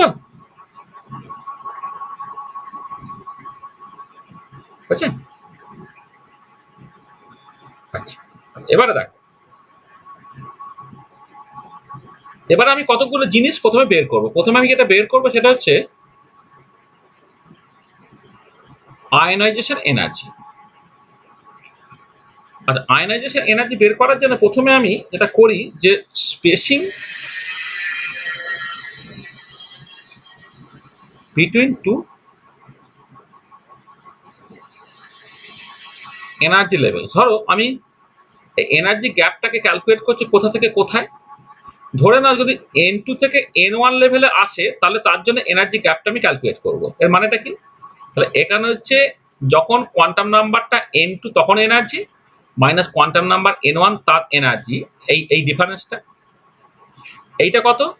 এটা হচ্ছে দেখো -mz²e⁴/8ε0² n²h², আর এটা মাইনাস মাইনাস প্লাস হয়ে গেল mz²e⁴8ε0² n1²h²। তাহলে কি দাঁড়াচ্ছে এটা?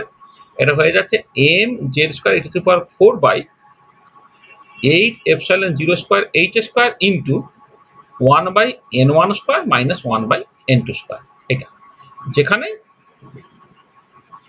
n2 টা সার্টেনলি গ্রেটার দ্যান n1, মানে n1 ও ইন্টিজার, n2 ও ইন্টিজার, কিন্তু n2 টা গ্রেটার দ্যান n1। তাহলে যে এনার্জি গ্যাপটা বেরোলো সেটা হচ্ছে mz²e⁴8ε0² into 1/n1² minus 1/n2²। এইটা হচ্ছে আমার এনার্জি গ্যাপটা বেরিয়েছে। এইটা একটুখানি মাথায় রাখো, এটা আমাদের এখানে কাজে লাগবে। এইটি পরে এটা হচ্ছে আমার কাজে লাগবে।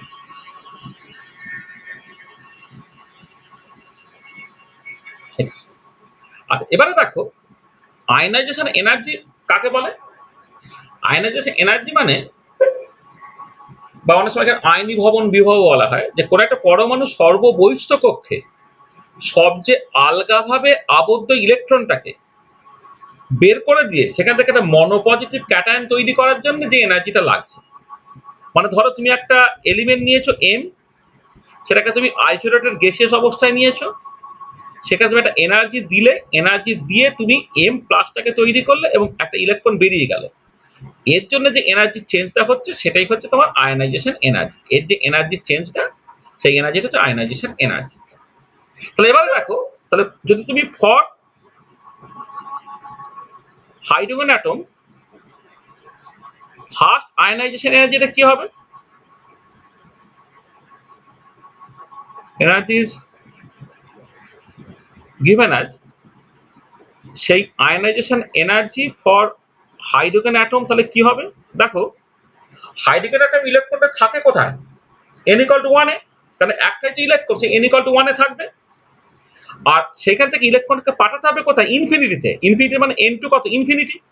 তাহলে আমি আয়নাইজেশন এনার্জি ডেফিনেশন কি বললাম? যে পরমাণু সবচেয়ে বহিষ্ঠ করতে সবচেয়ে আলগাভাবে আবদ্ধ ইলেকট্রনটাকে বের করে দিতে হবে, বের করে দিয়ে মনোপজিটিভ প্যাটার্ন তৈরি করতে হবে। তার মানে তাহলে তোমার এখানে হাইড্রোজেন অ্যাটম মানে জেড এর জায়গায় 1 হয়ে গেল, তাহলে m⁴ হলো, নিচে 8ε0²h² হলো। এইখানে হাইড্রোজেনের ইলেকট্রনটা থাকে n=1 এ, আর সেখান থেকে তুমি পাঠাবে কোথায়? না ইনফিনিটিতে। মানে n=1 থেকে ইনফিনিটিতে পাঠাচ্ছি, তার জন্য যে এনার্জিটা লাগবে সেটা হচ্ছে আয়নাইজেশন এনার্জি। সেটা কত হলো? m⁴ divided by 8ε0²h²। এইটা।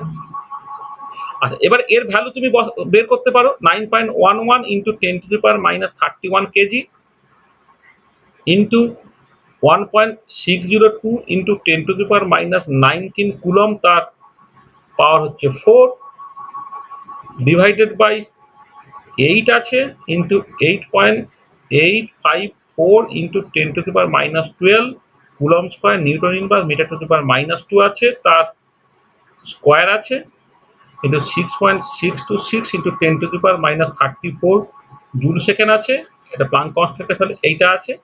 তাহলে এইটা করলে এই এনার্জিটা বেরোবে হচ্ছে জুলে, এবং সেই জুলটা যদি ইলেকট্রন ভোল্টে তুমি কনভার্ট করে নাও তাহলে সেটা বেরোয় হচ্ছে 13.6 ইলেকট্রন ভোল্ট অ্যান্সার বেরোবে। মানে এই উত্তরটা বেরোবে জুলে, তাকে তুমি 1.602 ইন্টু 10⁻19 থেকে যদি ভাগ করে দাও তাহলে ইলেকট্রন ভোল্ট উত্তর বেরিয়ে যাবে, এবং এই উত্তরটা বেরোবে 13.6 ইলেকট্রন ভোল্ট। এইটা তার মানে এম ইটু মানে হাইড্রোজেনের জন্য ফার্স্ট আয়নাইজেশন এনার্জি হচ্ছে 13.6 ইলেকট্রন ভোল্ট, তার মানে m⁴/8 ε0² h², সেটাকে 13.6 ইলেকট্রন ভোল্ট। তার মানে দেখো, যখন তুমি এই এনার্জি গ্যাপটাকে ক্যালকুলেট করছো N2 লেভেল থেকে N1 লেভেলে যাওয়ার জন্য, তাহলে এখানে 13.6 ইলেকট্রন ভোল্টটা আছে। 13.6 ইলেকট্রন ভোল্টটা যখন লিখতে z², এই পার্টটা শুধু বাদ আছে, তার সঙ্গে একটা z² রয়ে গেল, তারপরে তোমার 1/n1² - 1/n2²। তাহলে দেখো নিউমেরিক্যাল প্রবলেম করার সময় তোমার এই যে কনস্ট্যান্ট দিয়ে যে সংখ্যাটা, সেই সংখ্যাটা আমি অলরেডি করে রেখে দিয়েছি 13.6 ইলেকট্রন ভোল্ট। তাহলে যদি হাইড্রোজেন অ্যাটম বা হাইড্রোজেন লাইক অন্যান্য কোনো আয়নের ক্ষেত্রে তোমাকে N2 লেভেল থেকে N1 লেভেলে যাতে তার জন্য এনার্জি গ্যাপ ক্যালকুলেট করতে হয়, তা সেটা 13.6 electron volt z² 1/n1² - 1/n2² হবে এটা। আচ্ছা, এবারে দেখো, তোমার যদি ফর হাইড্রোজেন অ্যাটম দেখো, হাইড্রোজেন অ্যাটম ধরো তুমি এনার্জি গ্যাপটা এই 2 থেকে 1-এর যে এনার্জি গ্যাপ যদি ক্যালকুলেট করো, কত বেরোবে এটা? 13.6 ইলেকট্রন ভোল্ট। তাহলে জেডটা আমি 1 করে দিয়েছি, তাহলে 2 থেকে 1 মানে 1/1² - 1/2², তার মানে কত? 1 - 1/4, মানে এটা 13.6 ইলেকট্রন ভোল্ট ইন্টু 3/4। আচ্ছা, যদি এনার্জি গ্যাপটা তুমি এই 3 থেকে 2 এর ট্রানজিশনটাকে করো, কত বেরোবে? 13.6 ইলেকট্রন ভোল্ট 1/2² - 1/3², কত বেরোচ্ছে? 4 9 36, আর 3 থেকে 9 আর 5, তার মানে 13.6 ইলেকট্রন ভোল্ট ইন্টু 5/36। আচ্ছা, তারপরে তুমি ধরো 4 থেকে 3 এর যদি এনার্জি গ্যাপ বের করো, কত বেরোবে? 13.6 ইলেকট্রন ভোল্ট ইন্টু 1/3² - 1/4², তার মানে এটা হয়ে যাচ্ছে 13.6 ইলেকট্রন ভোল্ট। এদিকে 4 4 16, 4 4 16 আর 3 থেকে 9, তাহলে 7 হলো, এটা হচ্ছে 7 divided by 144 and so on. এবং পরিষ্কার দেখো, এইটা বড়, তার থেকে এটা ছোট, এটা আরো ছোট। তার মানে পরিষ্কার দেখতে পাওয়া যাচ্ছে যে এইখান থেকে যে এই যে ডেল্টা ই 2 থেকে 1 এনার্জি গ্যাপটা বেশি, ডেল্টা ই 3 থেকে 2 এর এনার্জি গ্যাপের তুলনায়, সেটা আবার হচ্ছে 4 থেকে 3 এর যে এনার্জি গ্যাপ তার তুলনায় বেশি, অ্যান্ড সো অন, মানে পরপর করে কমছে। তো তুমি এখানে বলতে পারো যে spacing between two successive energy level, successive spacing between successive energy levels decreases with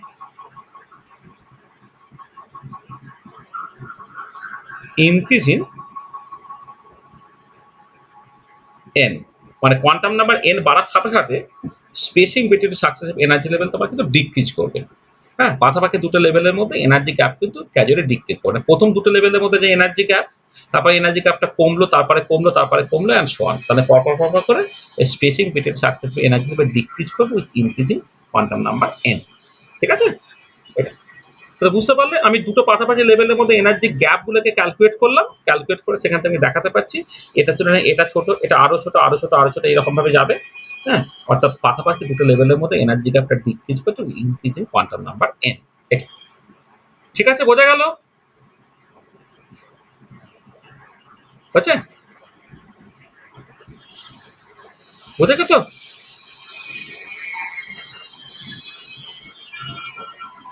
কি হলো, ঠিক আছে? হ্যালো, শুনতে পাচ্ছ? হ্যাঁ, বুঝতে পেরেছো তো? না মানে বুঝতে পারোনি নাকি? হ্যাঁ হো কিছু বলো।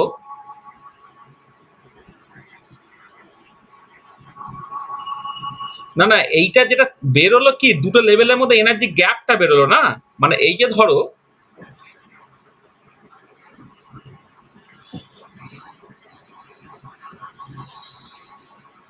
ধরো এইদিকে আমি এনার্জি প্লট করছি, ঠিক আছে? এবারে এইটা, এই একটা এনার্জি লেভেলস আছে যেটা হচ্ছে n ইকুয়াল টু 1 এর জন্য। এই একটা এনার্জি লেভেলস আছে ধরো, ধরো এটা হচ্ছে n ইকুয়াল টু 2 এর জন্য। তাহলে 2 আর 1 এর এনার্জি একটা গ্যাপ আছে। এবার এইটা ধরো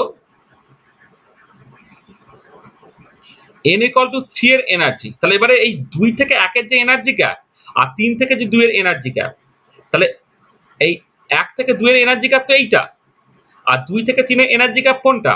এইটা। তার মানে কি হচ্ছে, এই গ্যাপটা বড়, এই গ্যাপটা কম। তার মানে কি এই দুটো পাশাপাশি লেভেলের মধ্যে এনার্জি গ্যাপটা কি হচ্ছে, যত n বাড়ছে কমে যাচ্ছে না? এর পরেরটা কি হবে? এর পরেরটা আরো কমে যাবে, এটা আরো কমে গেল, তারপরেরটা আরো কমে যাবে, তারপরেরটা আরো কমে যাবে, তারপরেরটা আরো কমে যাবে, তারপরেরটা আরো কমে যাবে, অ্যান্ড সো অন। বুঝতে পেরেছো?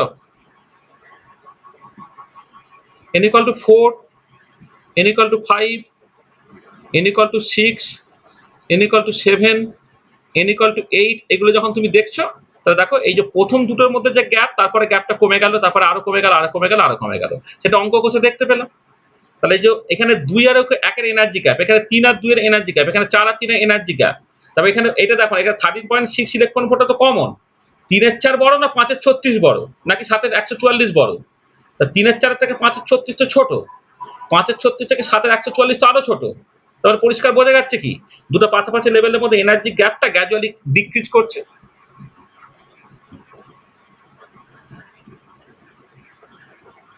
ঠিক আছে? এখন এত হেজি হয়ে মানে এত হেজিটেট করছিস কেন? বল না পরিষ্কার করে কোনো জায়গায় অসুবিধে কিনা বল। বাকিরা মুখ খুলছিস না কেন? বাকিদের কার কি অসুবিধে বল।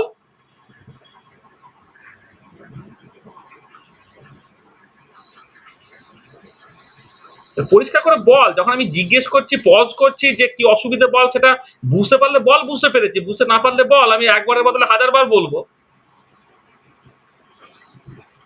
ঠিক আছে? আচ্ছা, এখানে একটা জিনিস একটুখানি বলে নিই। দেখো এই যে এনার্জি এক্সপ্রেশনটা টা তুমি এখন লিখতে পারো -13.6 electron volt into Z square by n square. এইরকম ভাবে এনার্জি এক্সপ্রেশনটা তুমি লিখতে পারো। কেন? দেখো দেখো আমি 13.6 ইলেকট্রন ভোল্ট কোনটা, এই পার্টটা না, এই যে m e⁴/8 epsilon 0 square h square, এই পুরো পার্টটা হচ্ছে 13.6 ইলেকট্রন ভোল্ট। আর এবার এনার্জি এক্সপ্রেশনটা কি ছিল দেখো, এই যে -z² বাই n স্কোয়ার, তার সঙ্গে ছিল m e⁴/8 epsilon 0 square h square. তাহলে m e⁴/8 epsilon 0 square h square 13.6 electron volt হয়ে যায়। তাহলে en এর এক্সপ্রেশনটা কত বেরিয়ে যাচ্ছে? -13.6 electron volt into Z square by n square. এটা হচ্ছে এনার্জি এক্সপ্রেশনটা। মানে যে কোনো নিউমেরিক্যাল প্রবলেম ক্যালকুলেট করার সময় তুমি এইভাবে এই ফর্মুলা দিয়ে ক্যালকুলেট করতে পারো, তাহলে তোমাকে অনেক কিছু মানে আর করতে হবে না। জেড আর এন এর ভ্যালু ঠিকঠাক করে বসালে তুমি এনার্জিটা পেয়ে যেতে পারবে। আচ্ছা এবারে দেখো, আচ্ছা এবারে দেখো এই যে পাশাপাশি দুটো লেভেলের মধ্যে এনার্জি গ্যাপটা তুমি এখানে ক্যালকুলেট করেছিলে ডেল্টা ইটা, তাহলে আমি যদি ট্রানজিশন ফ্রিকোয়েন্সিটা বের করি,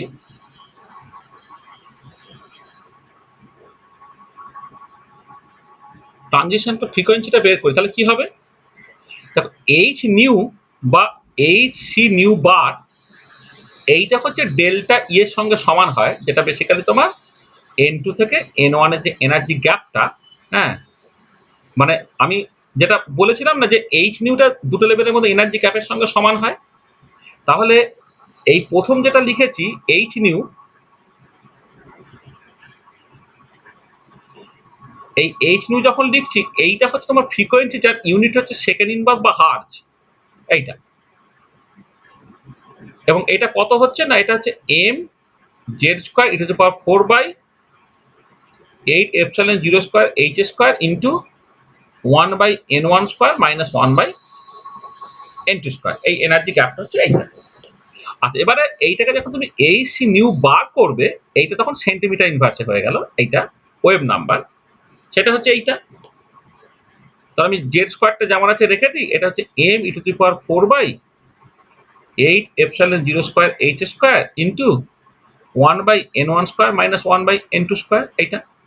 তাহলে এই যে ট্রানজিশন ফ্রিকোয়েন্সিটা, এইটা হচ্ছে n2 থেকে n1 লেভেলে ট্রানজিশনের জন্য, এটা হচ্ছে n2 থেকে n1 লেভেলে ট্রানজিশনের জন্য। তাহলে এখানে ওয়েভ নাম্বারটা এই n2 থেকে n1 লেভেলে ট্রানজিশনের জন্য যদি আমি সেন্টিমিটার ইনভার্সে ক্যালকুলেট করি, কি বেরোচ্ছে এটা জেড স্কোয়ার, এটা m e to to power 4/8 epsilon 0 square, এখানে সিএইচটা ভাগ হয়ে গেল, তাহলে c h cube into 1/n1 square minus 1/n2 square, এটা।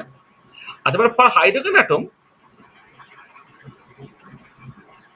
জেড যদি 1 হয়ে যায়, তাহলে ট্রানজিশন ফ্রিকোয়েন্সি যে এক্সপ্রেশনটা তুমি বের করবে n2n1, এটা হাইড্রোজেন অ্যাটমের জন্য কি হবে, যেটার জায়গায় 1 বসিয়ে দিলে m e to to power 4/8 epsilon 0 square c h cube হয়ে গেল into 1/n1 square minus 1/n2 square হয়ে গেল। এইটাকে লেখা হয় R infinity into 1/n1 square minus 1/n2 square.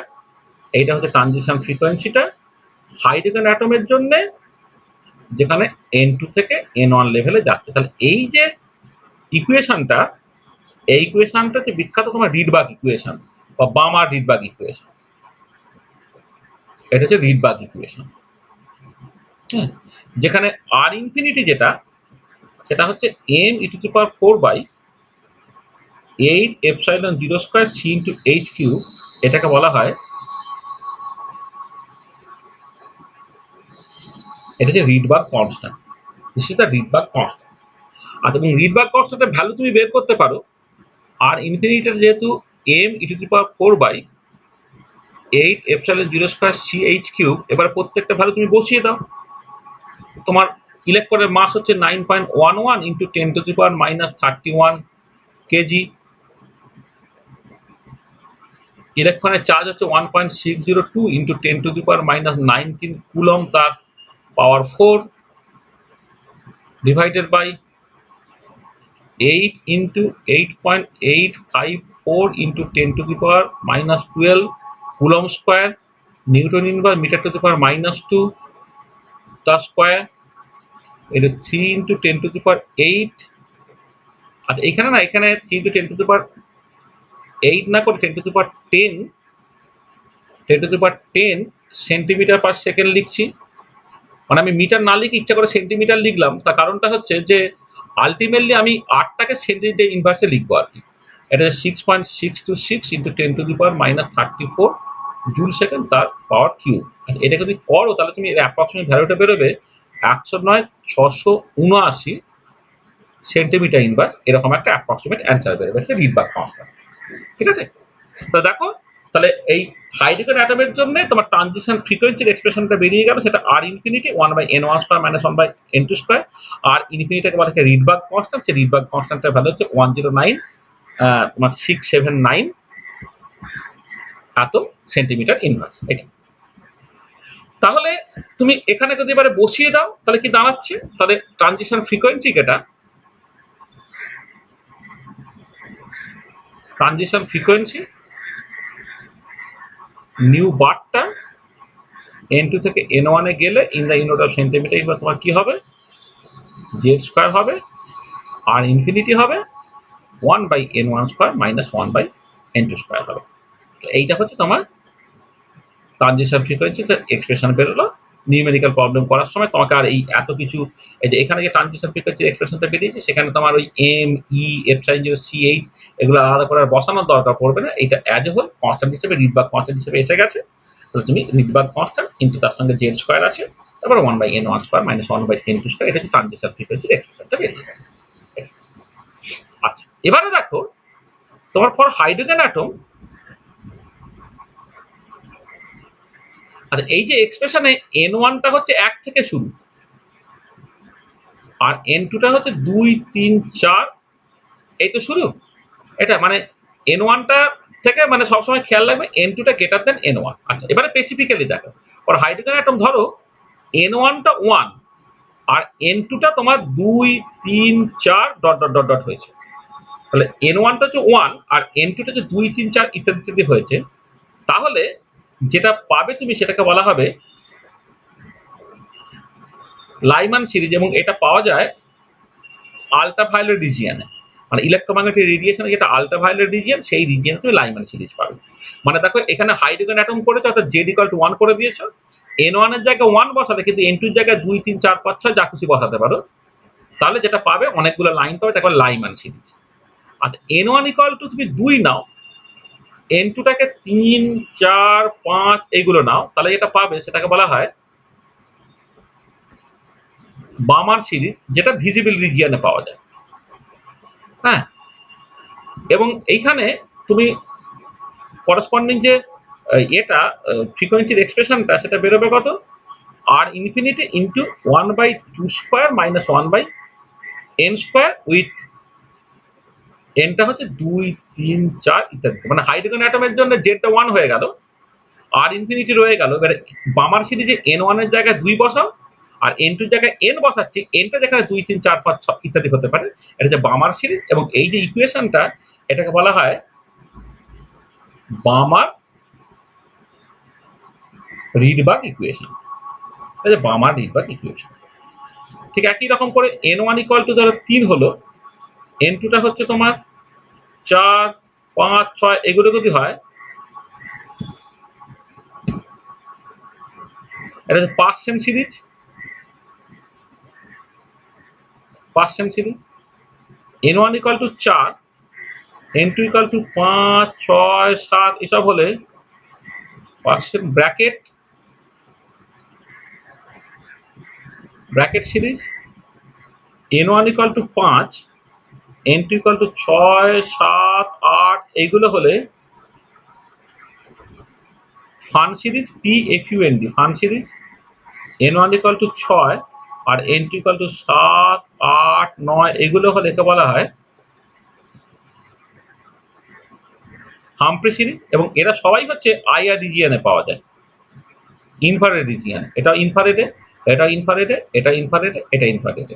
মানে লাইমান সিরিজটা ইউভি রিজিয়নে পাওয়া যাচ্ছে তোমার, এটা বামার সিরিজটা ভিজিবল রিজিয়নে পাওয়া যাচ্ছে, আর বাকি যেগুলো সেগুলো সব IR রিজিয়নে পাওয়া যাচ্ছে। তাহলে দেখো তুমি বিভিন্ন রকমের স্পেকট্রাল লাইনগুলোকে পেয়ে গেলে। সেটা কিন্তু এই ছবিতে তুমি দেখাও, ধরো তোমার এইখানে নামছে কোথায় না, N1 এ নামছে কোথা থেকে, উপরের যে কোনো জায়গা থেকে, উপরের যে কোনো জায়গা থেকে তোমার 1 এ নামছে।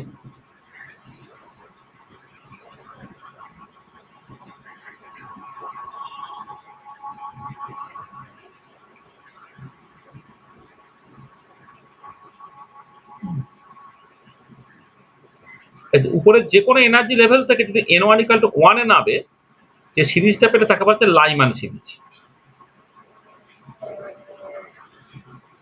লাইমান সিরিজ। এবারে ধরো তোমার 2 এতে নামছে উপরের যে কোনো জায়গা থেকে,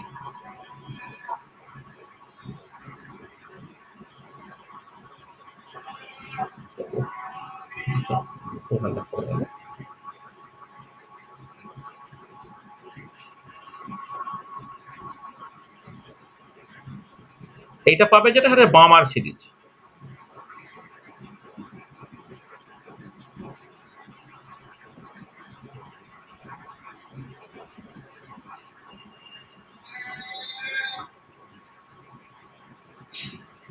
তারপরে পার্সেন্ট সিরিজ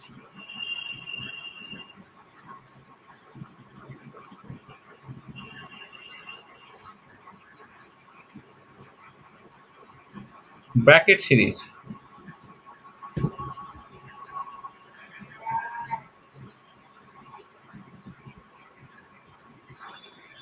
ফান সিরিজ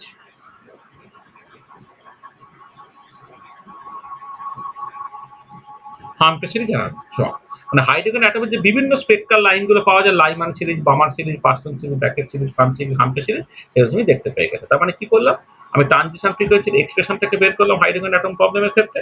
তাহলে যে এক্সপ্রেশনটা এখানে জাস্ট লিখে দেওয়া আছে, আর N1 এর জায়গায় 1 বসিয়ে N2 2 3 4 5 6 হলে লাইমান সিরিজ, N1 এর জায়গায় 2 বসাচ্ছি, N2 3 4 5 6 যা কিছু হচ্ছে বামার সিরিজ। তো এইরকম ভাবে লাইমান, বামার, পার্সন, ব্র্যাকেট, ফান এবং হাম্পটে সিরিজ এগুলো তুমি দেখতে পাচ্ছ। এবং পরিষ্কার দেখো যে এক্ষেত্রে এই যে মেন যে লাইনটা, এইখানে দেখো 2 থেকে 1 এ ট্রানজিশন হচ্ছে, লাইমান সিরিজের প্রথম লাইনটা পাওয়া যায়, বামারে 3 থেকে 2 এ, পার্সনে 4 থেকে 3 এ। এবং দেখো এই যে এনার্জি গ্যাপটা বেশি, তো তাই এনার্জি গ্যাপ যদি যত বেশি হবে ট্রানজিশন ফ্রিকোয়েন্সি তত বেশি হবে। সেই জন্য এটা আল্ট্রাভায়োলেট রিজিয়নে হচ্ছে, এটা ভিজিবল, এটা আরো energy com, IRA and so on. এরকম করে তুমি বিভিন্ন লাইনগুলোকে পাচ্ছ। দেখো তাহলে বুঝতে পারলে এই জায়গাটা কোনো অসুবিধা আছে?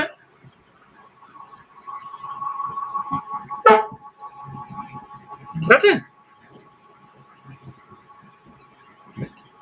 আচ্ছা, তাহলে দেখো, তাহলে বোর থিওরি থেকে তাহলে আমাদের হাইড্রোজেন অ্যাটমের যে স্টেবিলিটি সংক্রান্ত যা যা ইনফরমেশন আমাদের জানা ছিল এক্সপেরিমেন্টালি, তার ম্যাক্সিমামটাই আমরা কিন্তু বোর থিওরি থেকে এক্সপ্লেন করে ফেলতে পারছি। কিন্তু স্টিল বোর থিওরি কিন্তু সেবারের লিমিটেশনস আছে, সেটা একটুখানি দেখতে হবে।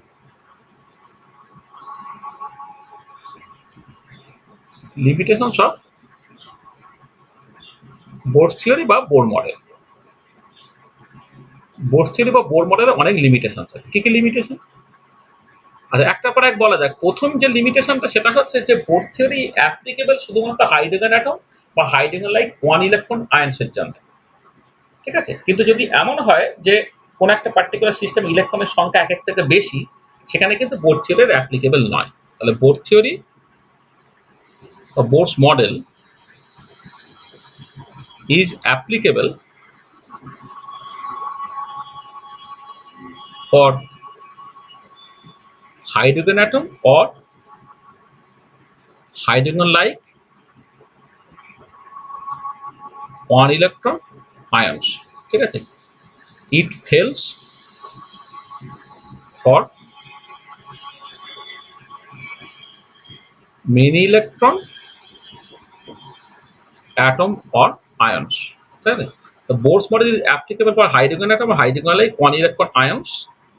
It fails for many electron atoms or ions. এটা আর সেকেন্ডলি হচ্ছে যে বোর থিওরিতে তুমি মাত্র সার্কুলার অরবিটের কথা ভাবছো, কিন্তু দেখো সেন্ট্রাল ফোর্স প্রবলেম তো তোমার কেপলাস অরবিটে তো একটা সেন্ট্রাল ফোর্স প্রবলেম, যেখানে সূর্যকে কেন্দ্র করে পৃথিবী ঘোরে, সেখানে কিন্তু অরবিটগুলো ইন জেনারেল ইলিপ্টিক্যাল। তাহলে পরে central force problem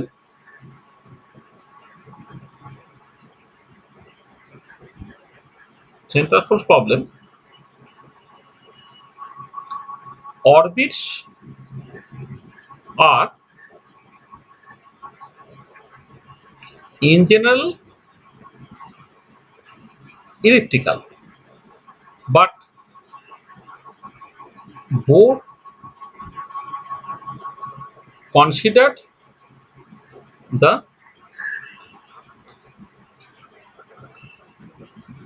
circular orbits only. মানে সার্কেলের একটা স্পেশাল কেস অফ ইলিপস, যেখানে সেমি মেজর অ্যাক্সিস এবং সেমি মাইনর অ্যাক্সিস হচ্ছে সমান হয়ে যায়। তাহলে ইন জেনারেল অরবিটগুলো ইলিপ্টিক্যাল, কিন্তু বোর শুধুমাত্র সার্কুলার অরবিটের কথা বলেছে। আচ্ছা, এবার পরে যখন তুমি ওয়েভ মেকানিক্যাল মডেলে যাবে, মানে যেটা মডার্ন যে মডেলটা, সেখানে না এই মডেলটা 2 ডাইমেনশনাল মডেলই না। মানে বোর থিওরিতে কি হচ্ছে যে সার্কেল বলো বা পরবর্তীকালে সমারফিল্ড থিওরিতে ইলিপস বলে, সেটা সব 2 ডাইমেনশনাল মডেল। কিন্তু বাস্তবে 3 ডাইমেনশনাল মডেল। মানে বেসিক্যালি যেটা হয় যে ইলেকট্রনটা তখন আর পার্টিকেল বলা যাবে না, ইলেকট্রন একটা ওয়েভ ক্যারেক্টার আছে, এবং সেই ওয়েভ ক্যারেক্টার থাকার জন্য তোমার দেখা যাবে যে একটা নির্দিষ্ট ব্যাসার্ধের বৃত্তাকার কক্ষপথে ইলেকট্রনটা ঘুরছে, অর্থাৎ এই 2 ডাইমেনশনাল মোশনটা হয়ে যাবে একটা প্রবাবিলিটির গল্প। বলা হবে যে নিউক্লিয়াসকে কেন্দ্র করে there is a 3 dimensional region where there is a finite probability of finding the electron. মানে নিউক্লিয়াসকে কেন্দ্র করে একটা ত্রিমাত্রিক একটা জায়গা আছে যেখানে ইলেকট্রনকে পাওয়ার একটা সম্ভাবনা থাকবে, সেটাকে বলা হয় অরবিটাল। তাহলে অরবিট, এই কনসেপ্টটা বেসিক্যালি অরবিটালে ট্রান্সফর্ম করে যাবে। তাহলে Bohr model is 2 dimensional, but in actual situation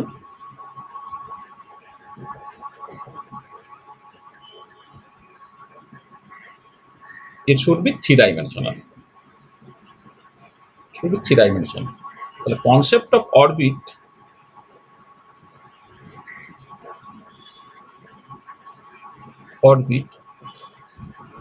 should be replaced by concept of orbital, concept of orbital. তাহলে orbital concept basically orbital transformation. Concept of orbit should be replaced by orbital. এটা আচ্ছা, তারপরে হচ্ছে যেটা যে ভীষণ important, যে যদি তুমি হাই রেজলিউশন স্পেকট্রোফটোমিটারে দেখো, বোর থিওরি থেকে যে একটা লাইন পাওয়া যায়, সেই লাইনগুলো বেসিক্যালি কতগুলো ক্লোজলি স্পেস লাইনের কম্বিনেশন। যেমন ধরো আমি একবার এক্সাম্পল বলছি, এটা বামার সিরিজে ধরো তোমার 3 থেকে 2 এ ট্রানজিশনটা ঘটছে, এই যে 3 থেকে 2 এ ধরো ট্রানজিশনটা ঘটছে, বোর থিওরি অনুযায়ী একটাই লাইন পাওয়ার কথা, কিন্তু বাস্তবে দেখা যাবে ওইটা কতগুলো ক্লোজলি স্পেস লাইনের কম্বিনেশন, তাকে বলে ফাইন স্ট্রাকচার, আর সূক্ষ্ম স্ট্রাকচার, ফাইন স্ট্রাকচার। এই বোর থিওরি এই ফাইন স্ট্রাকচারটাকে এক্সপ্লেন করতে পারে না। তাহলে Bohr theory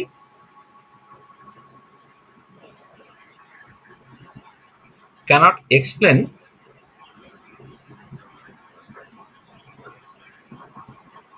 fine structure of hydrogen atom spectra.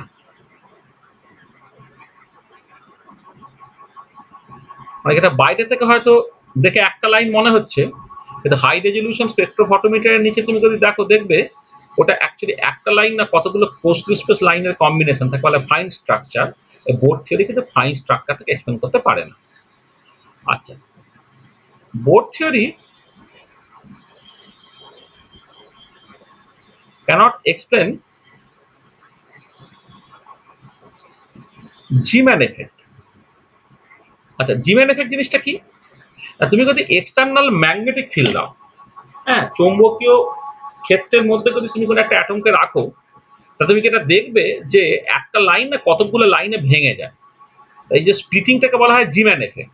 এই বোর থিওরি থেকে তুমি জি-ম্যান এফেক্টটাকে এক্সপ্লেন করতে পারো না। আবার যদি এক্সটার্নাল ম্যাগনেটিক ফিল্ড না দিয়ে এক্সটার্নাল ইলেকট্রিক ফিল্ড দেওয়া হতো, বা তড়িৎ ক্ষেত্রে রাখা হতো, চৌম্বক ক্ষেত্রে না রেখে ওই তড়িৎ ক্ষেত্রে রাখা হতো, তখন তাকে বলে Stark effect. Bohr theory Stark এফেক্টকে এক্সপ্লেন করতে পারে না। বোর থিওরি cannot explain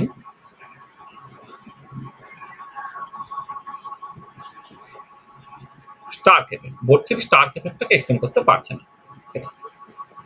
আর কি বোর থিওরি মানে হাইসেনবার্গ আনসার্টেনটি প্রিন্সিপাল বলে একটা প্রিন্সিপাল আমরা এই নেক্সট ক্লাসেই পড়বো, সেটাকে এক্সপ্লেন করতে পারে না। মানে বেসিক্যালি কি, তুমি যদি দেখো, মানে বোর থিওরি থেকে এটা দেখতে পাচ্ছ যে নিউক্লিয়াসকে কেন্দ্র করে যে ব্যাসার্ধের বৃত্তাকার কক্ষপথে ইলেকট্রনটা ঘুরছে, তার রেডিয়াসটাও তুমি জানো, এবং ইলেকট্রনটা যে স্পিডে ঘুরছে সেটাও তুমি জানো। অর্থাৎ তার ভেলোসিটি জানছি, মানে মোমেন্টাম, ভরবেগও জেনে যাচ্ছে। অর্থাৎ ইলেকট্রনটার পজিশন এবং মোমেন্টাম দুটোকেই তুমি সাইমালটেনিয়াসলি উইথ আরবিট্রারি প্রিসিশন মাপতে পারছো। মানে কোন একটা ইলেকট্রনের তার স্থান এবং তার ভরবেগ দুটোকে একই সঙ্গে তুমি অ্যাকুরেটলি মাপতে পারছো, কিন্তু হাইসেনবার্গ আনসার্টেনটি প্রিন্সিপাল বলে সেটা পারা সম্ভব নয়। তার মানে Bohr theory does not obey Heisenberg uncertainty principle. Next হচ্ছে Bohr theory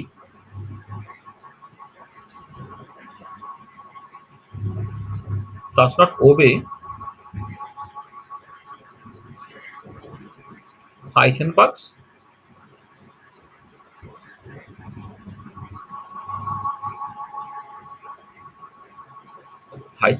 uncertainty principle.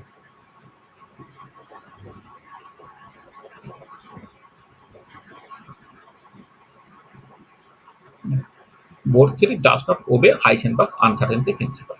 Bohr theory Heisenberg uncertainty প্রিন্সিপালকে এক্সপ্লেন করতে পারছে না, মানে আনসার্টেনটি প্রিন্সিপাল ওবে করে না। মানে Bohr theory does not obey Heisenberg uncertainty principle. কিন্তু দেখবে যে হাইসেনবার্গ আনসার্টেনটি প্রিন্সিপাল কিন্তু ভীষণ একটা ইম্পর্টেন্ট প্রিন্সিপাল, যেটা সবাইকে ওবে করতে হয়, কিন্তু বোর থিওরি সেটা ওবে করছে না। এগুলো হচ্ছে বোর মডেলের ডিফেক্ট। ঠিক আছে, তাহলে দেখো বোর থিওরি ভীষণ সাকসেসফুল থিওরি।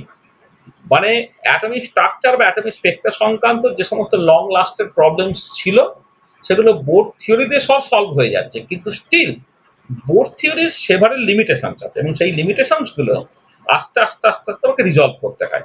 তাহলে বোর থিওরি, এই ধরো যেমন তোমার ধরো সার্কুলার অরবিট নয়, সবসময় অরবিটগুলো ইলিপ্টিক্যালও হতে পারে, সেখান থেকে তারপর সমারফিল্ড থিওরি বেসিক্যালি ইলেকট্রিক্যাল অরবিটের কথা বলে। তারপর ওয়েভ মেকানিক্যাল মডেল আছে বা কোয়ান্টাম মেকানিক্যাল মডেল আছে, সেই কোয়ান্টাম মেকানিক্যাল মডেল দিয়ে তুমি বেসিক্যালি এই যে টু ডাইমেনশনাল থেকে থ্রি ডাইমেনশনাল স্ট্রাকচার হবে, অরবিট থেকে অরবিটাল হবে, সেটাকে এক্সপ্লেন করতে পারবে এবং সেখানে অটোমেটিক্যালি হাইসেনবার্গ আনসার্টেনটি প্রিন্সিপালটা স্যাটিসফাইড হয়ে যাবে। এবারে জিম্যান এফেক্ট বা স্টার্ক এফেক্টও ঠিক এইরকমভাবে পরপর করে এক্সপ্লেন করতে পারা যায়। ফাইন স্ট্রাকচার তুমি এক্সপ্লেন করতে পারবে, মানে এরকম মানে যেটা কথা হচ্ছে বোর্ড থিওরির উপরে বেশ কিছু তোমাকে মডিফিকেশনের কথা বলতে হবে। যে মডিফিকেশনগুলো যদি আলোচনা করা যায় তাহলে তুমি দেখছো যে অনেক কিছুই কিন্তু তুমি এখান থেকে আবার মানে সলভ করে ফেলতে পারবে আর কি। মানে বোর্ড থিওরি থেকে পারবে না, কিন্তু বোর্ড থিওরি কিছুটা এক্সট্রাপোলেশন বা আরো নিত্য নতুন থিওরি আছে যে থিওরি দিয়ে এগুলিকে এক্সপ্লেন করে ফেলতে সম্ভব। এবং বোর্ড থিওরি যদিও বা এত কিছু লিমিটেশনস আছে, কিন্তু board theory one of the most successful theory. সেই জন্যে board goat Nobel prize in 1921 সালে। তোমার Einstein photo electric effect Nobel পেয়েছে, আর বোর্ড হচ্ছে 1922 সালে নোবেল পেয়েছে। Board goat Nobel prize in 1912 for this atomic model. এই অ্যাটমিক মডেল দেওয়ার জন্য বোর্ড কিন্তু তোমার নোবেল পান হচ্ছে 1922 সালে। তাহলে এবারে আমরা দেখো এই বোর্ড থিওরি পড়তে যে পার্টটা বোঝায় আর কি, সেই বোর্ড থিওরি পার্টটা আমি খুব ব্রিফলি বলে দিলাম। তাহলে এবারে বলো এই যা কিছু আলোচনা করা হয়েছে এখানে কোথায় স্পেসিফিক যদি কিছু অসুবিধা থাকে তো বলো, নাহলে আমরা নেক্সট টপিকে চলে যাবো। বলো স্পেসিফিক যদি কোথাও কিছু অসুবিধা থাকে তো বলে দাও।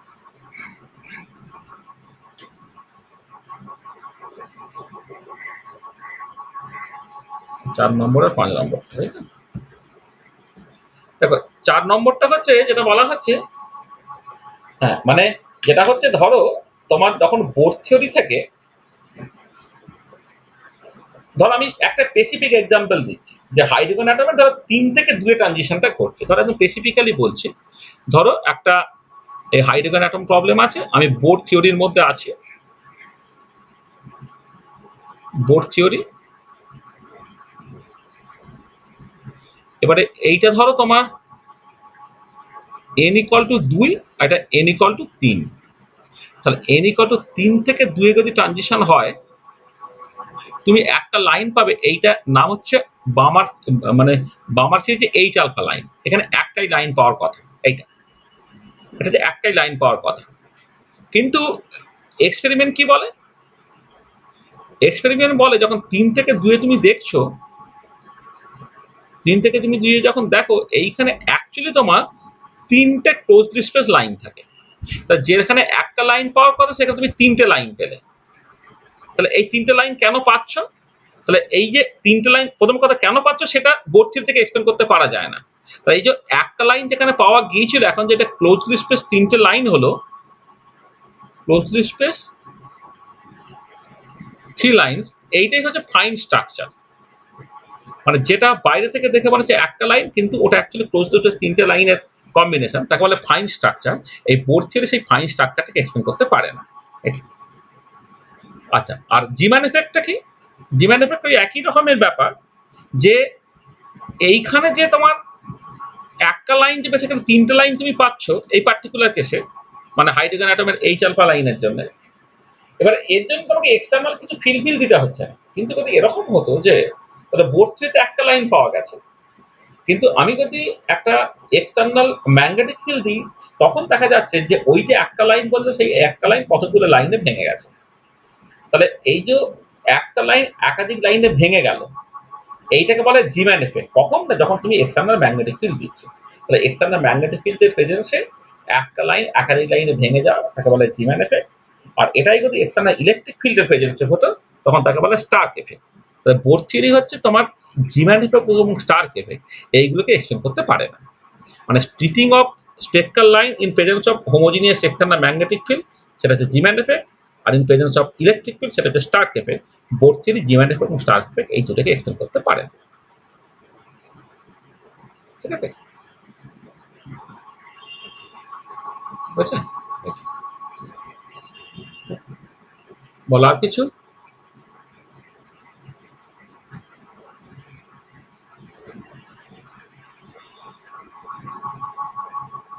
ঠিক আছে তো?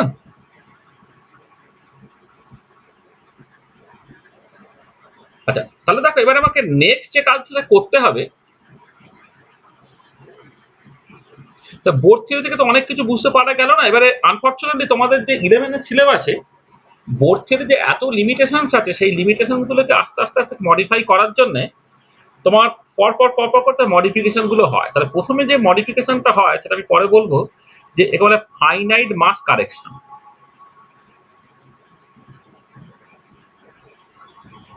এই ফাইনাইট মাস কারেকশন সেটা আমাকে একটুখানি বুঝতে হবে। মানে আমি জাস্ট একটা জিনিস এখানে শুধু বলে রাখি, দেখো আমি যেখানে করেছি এখানে, যে যে নিউক্লিয়াস এবং ইলেকট্রন তাদের পারস্পরিক কুলম্বিক অ্যাট্রাকটিভ ফোর্স আছে, তার মানে নিউক্লিয়াস যেমন ইলেকট্রনকে টানছে তেমন ইলেকট্রন তো নিউক্লিয়াসকে টানছে।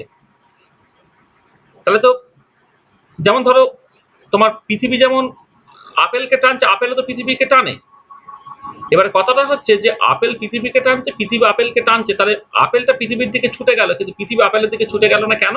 কি বলো তোমরা? যে কারণ হচ্ছে পৃথিবীর মাসটা হচ্ছে আপেলের তুলনায় অনেক অনেক বেশি। এখানে ঠিক একই রকম ভাবে নিউক্লিয়াস ইলেকট্রনকে অ্যাট্রাক্ট করছে, ইলেকট্রন নিউক্লিয়াসকে অ্যাট্রাক্ট করছে। তবু তুমি দেখতে পাচ্ছ নিউক্লিয়াসটা চুপচাপ বসে আছে এক জায়গায়, ইলেকট্রনটাই তার চারিদিকে ঘুরছে। উল্টোটা হচ্ছে না, ইলেকট্রনের চারিদিকে তো নিউক্লিয়াস ঘুরছে না। তাই এটা কেন হচ্ছে না? হচ্ছে না তার কারণ তুমি ধরে নিয়েছো যে নিউক্লিয়াসের মাসটা হচ্ছে ইনফিনিটি। তার নিউক্লিয়াসের মাসটা ইনফিনিটি ধরে নিয়েছো বলেই এরকম সিচুয়েশনটা হয়েছে। নিউক্লিয়াসের মাস যদি ইনফিনিটি না ধরতে, তাহলে কিছু কারেকশন আসতো, তাকে বলে ফাইনাইট মাস কারেকশন। বোর্ড থিওরিতে একটা ফাইনাইট মাস কারেকশন সেটা দরকার পড়ে। এইটা। আচ্ছা, বোর্ড থিওরিতে আরেকটা জিনিস খুব ইম্পর্টেন্ট, সেটা হচ্ছে বোর্ডস করসপন্ডেন্ট প্রিন্সিপাল বলে একটা ব্যাপার আছে।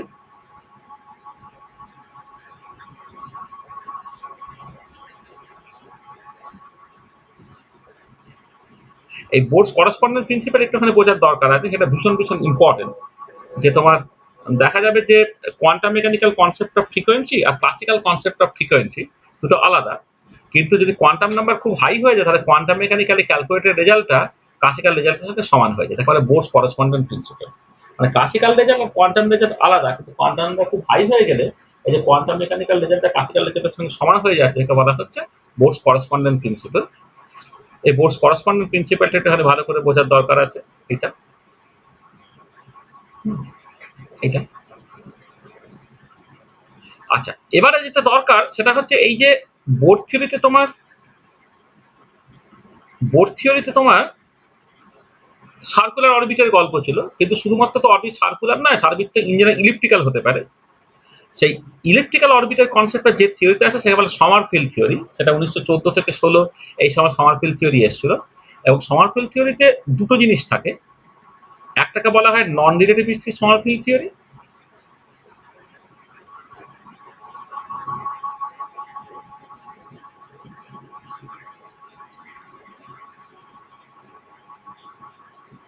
আর একটা বলা হয় রিলেটিভিস্টিক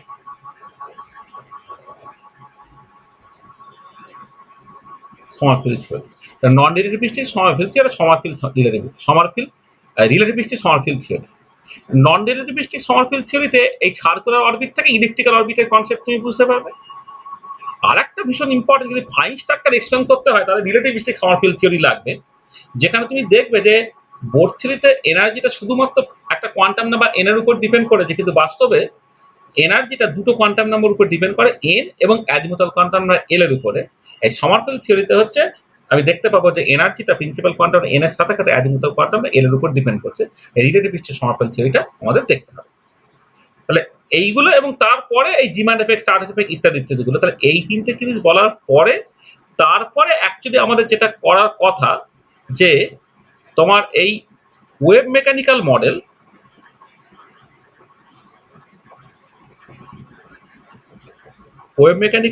বা এখানে সময় বলা হয় কোয়ান্টাম মডেল,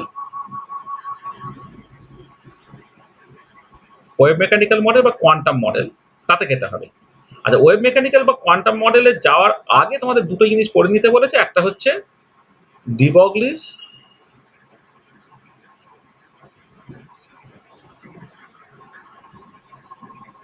ওয়েভ পার্টিকেল ডুয়েলিটি পড়তে হবে, আর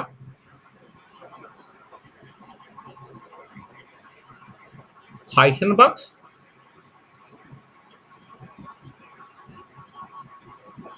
আনসার্টেনটি প্রিন্সিপাল করতে হবে। ঠিক আছে, তো আমাদের সিলেবাসে আনফরচুনেটলি এই যে finite mass correction, Bohr's correspondence principle, Sommerfeld theory, এই তিনটে জিনিস আমাদের সিলেবাসে উল্লেখ করা নেই। মানে এটাও সিলেবাসে উল্লেখ করা নেই, এটাও সিলেবাসে উল্লেখ করা নেই, এটা সিলেবাসে লিখতে হবে। কিন্তু তোমার একটা কন্টিনিউয়ালি সাবজেক্টকে যেমন করে ডেভেলপ করছে সেটাকে বুঝতে গেলে এই তিনটে বলতে হতো, কিন্তু সিলেবাসে দেখবে তোমার উল্লেখ করা নেই। বইয়ে তোমার এই সমারফিল্ড থিওরিটা হয়তো একটুখানি বলে দেওয়া আছে এরকম আর কি। তাহলে আমরা এই তিনটে জিনিস জাস্ট খুব কুইকলি একটুখানি বলে নেব, বলে নিয়ে মূলত যেটা আলোচনা করবো এটা de Broglie's wave particle duality, Heisenberg uncertainty principle, এবং তারপরে wave mechanical model or the quantum mechanical model, সেইটাকে নিয়ে আমাদের তারপর আলোচনাতে যেতে হবে। ঠিক আছে, তাহলে আমরা এই বেসিক্যালি এই ডিবগলিজ ওয়েভ পার্টিকেল ডুয়ালিটিটাই মূলত আমরা নেক্সট দিন আলোচনা করবো, কিন্তু একটা কন্টিনিউশনের জন্য, যাতে করে সাবজেক্টটা কেমন করে পরপর করে ডেভেলপ করেছে সেই পার্টটাকে বোঝার জন্য আমাদের এই finite mass correction, Bohr's correspondence হিসেবে সমারফিল্ড থেকে একটুখানি বলবো, সেটা দেখবে তোমাদের সিলেবাসে উল্লেখ করা নেই। কিন্তু যদি তখন তুমি ওই টাইজারে যখন পরীক্ষা দেবে বা পরবর্তীকালে যখন তোমার বিভিন্ন ইন্টারভিউ ফেস করবে, তখন কিন্তু এই কথাগুলো একটু তোমার জানার দরকার আছে। হ্যাঁ, একটু অ্যাডভান্স লেভেলের কথাবার্তা আছে। দেখো, তাহলে যা বলেছি তাতে কারো যদি কিছু অসুবিধা থাকে বলো।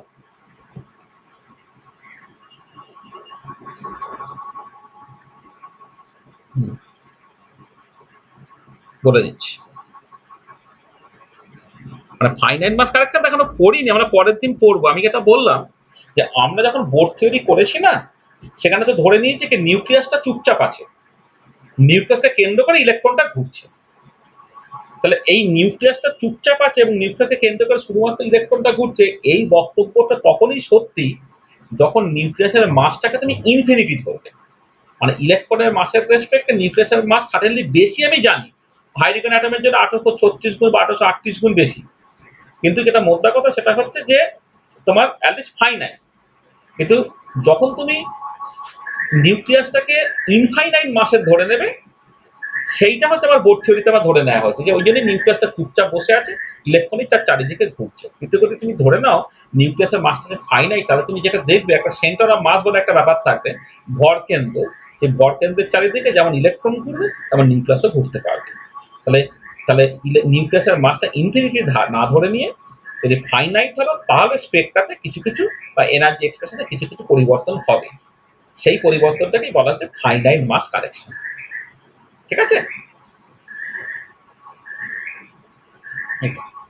তাহলে এই ফাইনাইট মাস কারেকশনটা আমরা একটুখানি দেখবো যে কোথায় অ্যাকচুয়ালি চেঞ্জটা করছে, মানে অঙ্কটাকে না কষে দিয়ে ফাইনাল এক্সপ্রেশনটাকে লিখে দেবো যে কোথায় চেঞ্জটা হচ্ছে। দেখবো যেখানে ইলেকট্রনের মাস আছে সেটা তোমার বেসিক্যালি এতে কনভার্টেড হয়ে যায়, মানে ইলেকট্রনের মাসটা তোমার রিডিউস মাসে কনভার্টেড হয়ে যায়। ঠিক আছে,